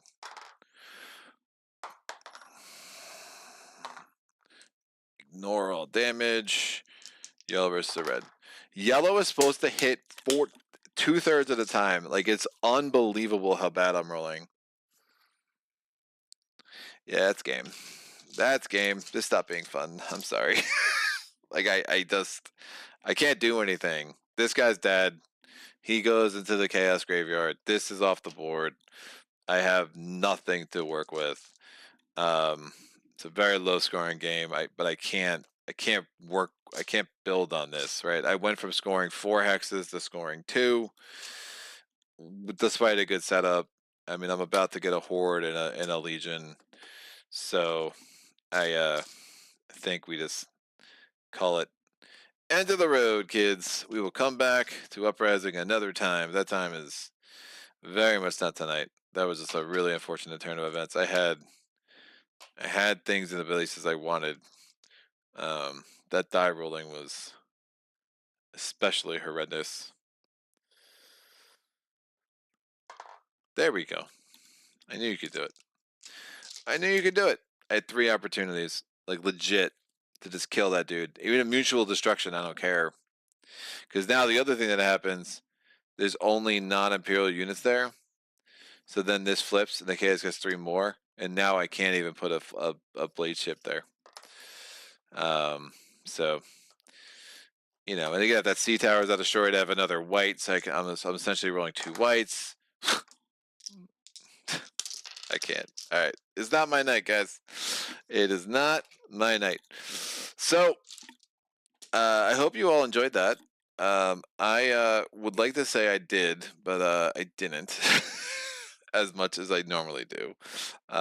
Just a frustrating night. So, but solo games will do it to you. So the best games are probably the ones that frustrate me the most at times, and makes the wins that much sweeter, for sure. But I might jump on.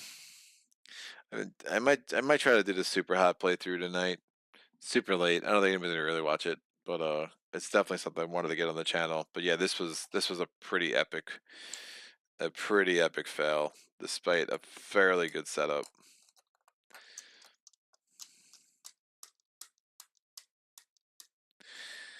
Yeah. I don't even mind. I don't even mind losing 1 haven with the horde. The herd. I keep saying the horde. The herd. I guess those are the horde. It's just the combo of the losing the 1 haven, that having to retarget, that retargeting for the sea tower, losing that adjacency, which again was 1 less die in the previous combat. That 1 damage could have made a difference, right? That was just a really nutty, horrible sequence of events that just wasn't very fun. And I mean, I have this set up. I roll 2 red dice and gets 0 damage. It's like, I see how easy it is to roll skulls. It's really easy. Not getting another mercenary when you're playing as the pirates. It is another reason that a 3-player game is probably a little bit better for the pirates, because you have 3 sea towers, so you can try to get that other sea tower.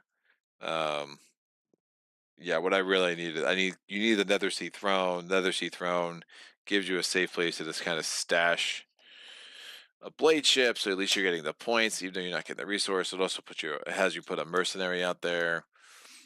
Of course, the mercenary I had that came out needed food. I didn't have food. Had it, if it needed salt, I could have actually spent the 7 salt. Had another strong unit on the board, which indeed could have made a difference in that battle. So it was a really wild sequence of events that yeah, I'm to play this out 2 more rounds. I don't see a path to victory here. Notwithstanding that the capital's pretty unprotected. I mean, you're about to get just 2 hordes. Stormbringer and the Bloodworm.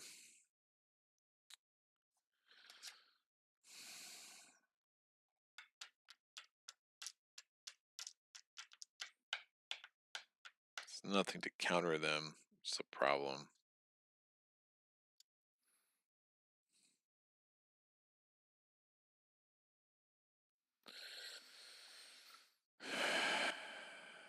How many Legion are left? Just the 1.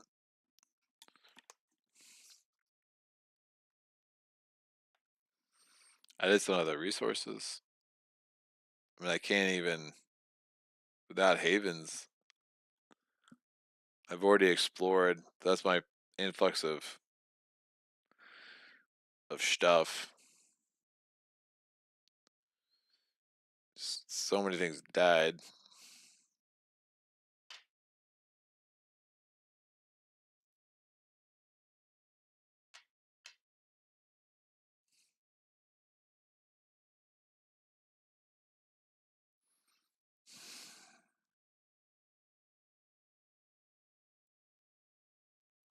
Skelly's activate. I'm still really SOL.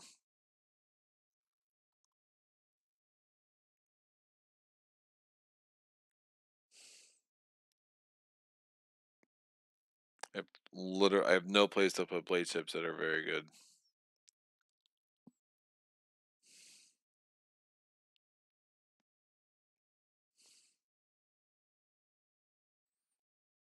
Yeah.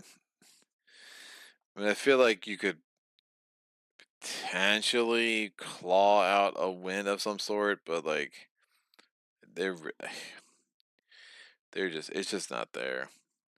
It's just really not there. I mean, your Oda's gonna be a problem. I can't get rid of it. You know, the banished. Not there's no end to this friggin' horde deck. We can't get rid of the all the skellies.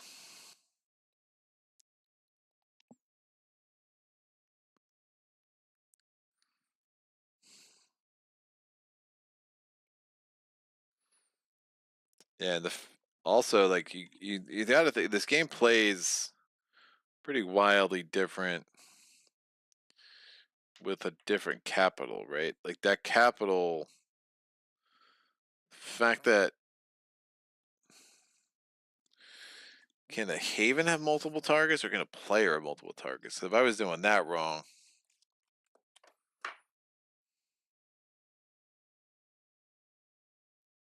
When a target is it's placed at a close save with the fewest units that does not have a target. Oh, that totally changes the game. Of course it does.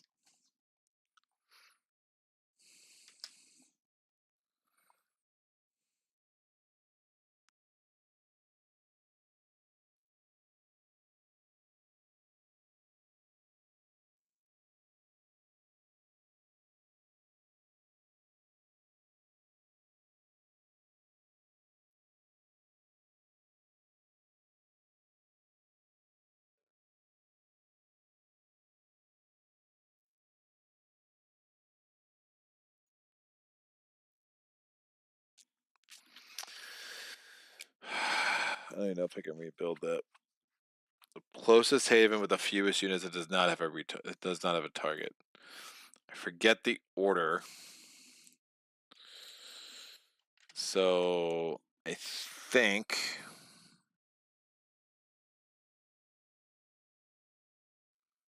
the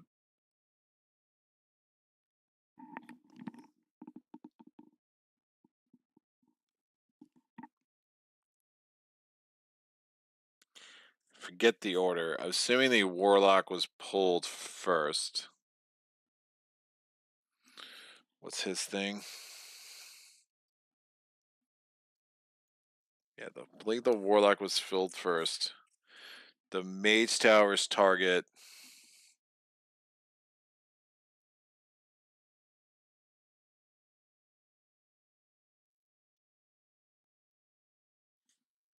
Ah, shit.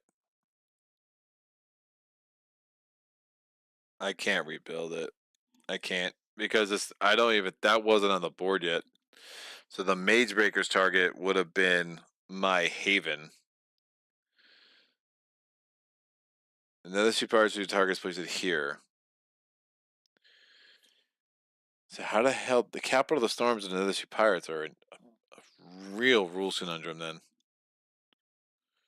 Because now you'd have to a Mage Breaker's target goes here. So can they get multiple targets on the Drorschlock? I mean, we need like an appendix, man. Like this rule book just isn't enough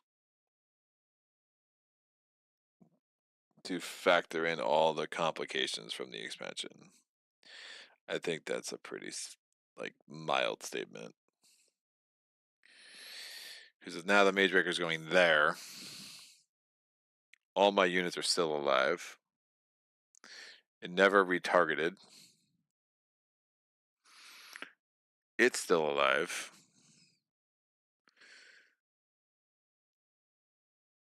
Get rid of moves. 1, 2.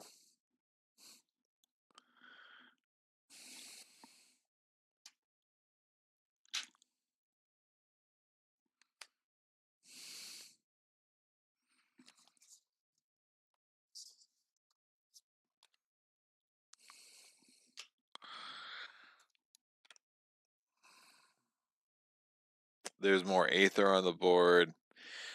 Yeah, it's a big rules. That's a big rules mishap. It's still alive. It moves 1, 2. Because it's going toward there. That's still in play. This would not have had a thing. They would add 2 list points because that wouldn't have had a thing. Well, actually, that would have had a thing. This would have a thing instead. The sea tower is still here. That's a lot more resources.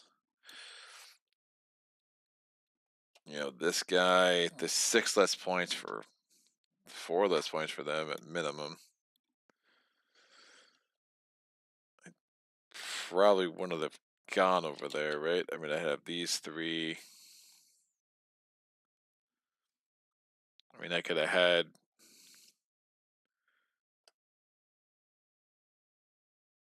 that would have been something like that. That still gets destroyed. But all of a sudden, you're talking a lot more resources. That's probably a playable position. Oh, that's stupid. This was here. This is here.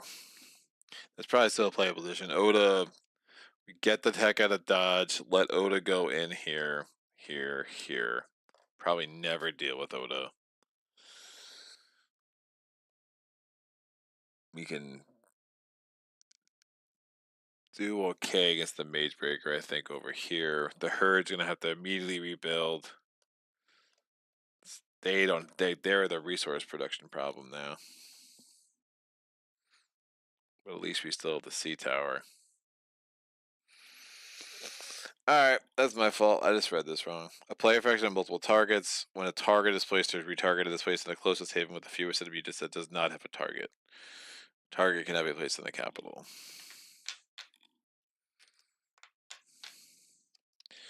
And now I know why.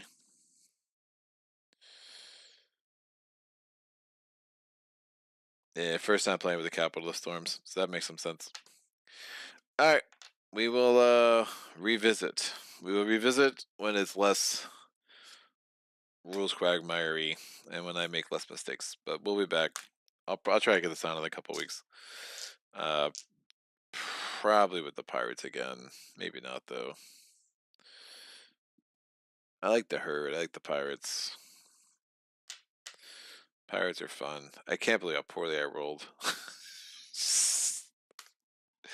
Even by my standards, that was some horrendous rolling. Even with that rules mistake, the Warlock is what it is. It takes my thing away. Great. I mean, right now, these 2 guys would come here. I'd have a red. Wow. Yeah, all my Herd got decimated. So I'm just literally rolling a red die, 1 damage. And that's a red, and a purple versus 1 red. Oh, Jesus. Oh, that's gross. Well, no, I could ignore all on 1 die. So that would have been fine. So I would have killed those 2 points. They would have saved their home hex for sure. God, I really wish I did not mess up those rules. Because that's actually a defensible position. Even pretty resource poor. You can...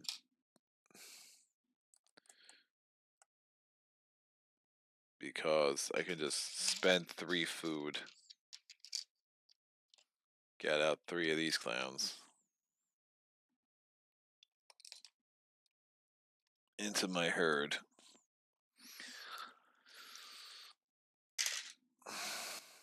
I don't have to rebuild any of these guys. This would have been on the board somewhere. Yeah, those are my 5. Oh yeah, I brought them into battle. Right, they were all over there battling. And this guy was staying here. but they battled the two things. But I wouldn't have aggressively spent some of the stuff that I did because I was worried about this would have been here. I was worried about having to phase the Icebreaker, the Magebreaker.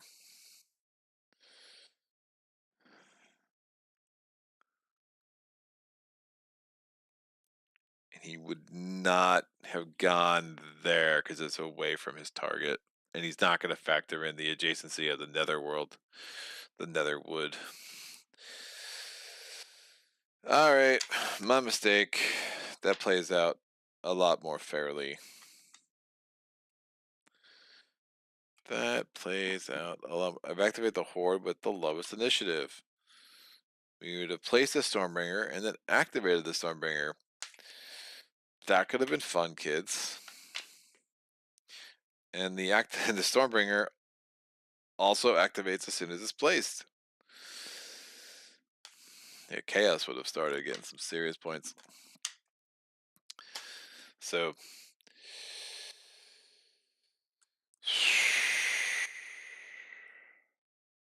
still calling it. Prime example of a game being less fun when you're not playing by the right rules. For sure. So that's my fault. But I do wish there was a supplemental rule book that kind of discussed each of the new components. It's almost like the Dawn of the Zeds dossier. Like if you're gonna give me all this, every single bane here. I mean, yeah, most of them are self-explanatory, but some of them do have some serious questions to them, and how that interplay goes.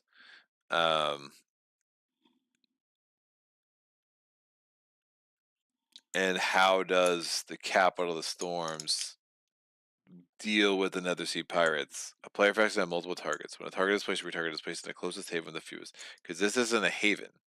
When the Nethersea Pirates receive a target, place it here. If there are only Imperial Chaos units on this hex, flip it.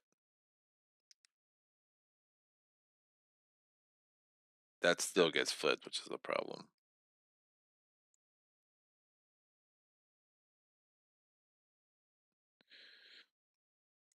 So I'm guessing it's placed on the closest haven. My blade chips counts as my haven. And then since it would be placed there, instead it gets moved there. So you could have multiple targets there. I think that's a reasonable thing. So the Nethersea Pirates can ultimately have like 4 or 5 targets just on that if their blade chips happen to be the closest haven. But then you're getting into gamesmanship of like, I mean, do you want that? Is that a way to kind of keep targets from other people? Just putting blade chips near the capital. I do believe that the mountains negate that adjacency.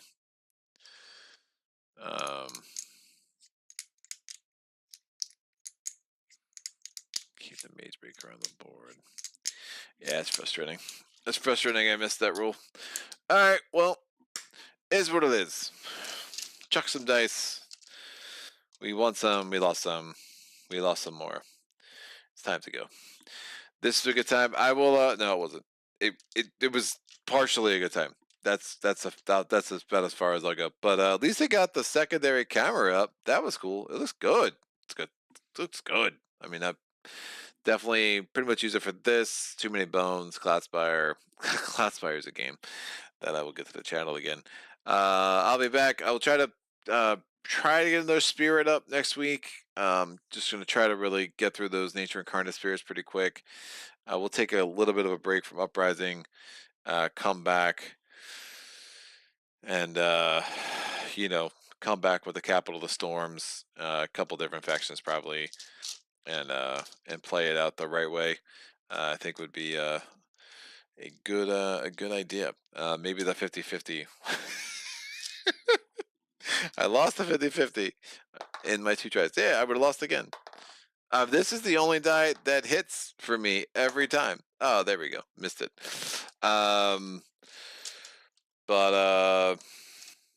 Yeah, I'm definitely long overdue for a really fun playthrough of this one. on the channel. I feel like I've had a couple of rough ones in a row, so you know, it is what it is. It happens, you know, especially with new content or trying to, you know, that again. I think the Arch-Nemesis expansion enhances the possibility of that, at least for me. So it's one of the reasons I'm kind of staying away from it for a little bit. But Capital Storms. What are the other capital cards? I'm curious now. I'm so curious. Advanced Capital.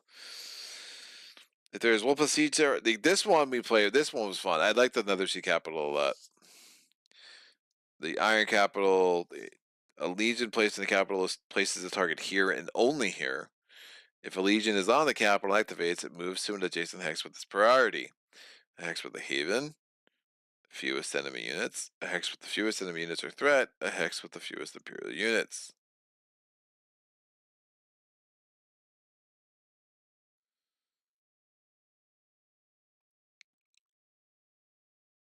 And then if it's not on the capital, then it just moves back to the capital. So I guess they're just patrolling the capital. That seems to be what makes sense there.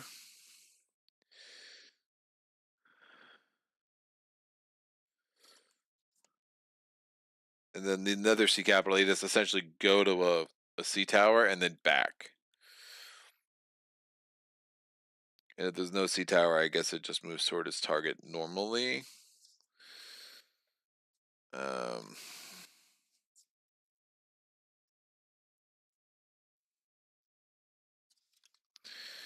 Yeah, dude. That sucked. I'm not happy. I had that rule wrong, but it happens. So again, hope everybody enjoyed this. Questions, comments, epiphanies, put them in the comment section below. I'll get back to you as soon as I can. In the meantime, thanks again to Nemesis.Games for the way they've supported the channel over the years.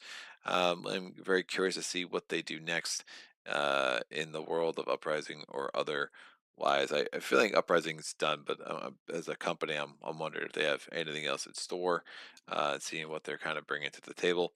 And that's it. Hope everybody has a wonderful Friday, a wonderful weekend, and until next time, happy gaming.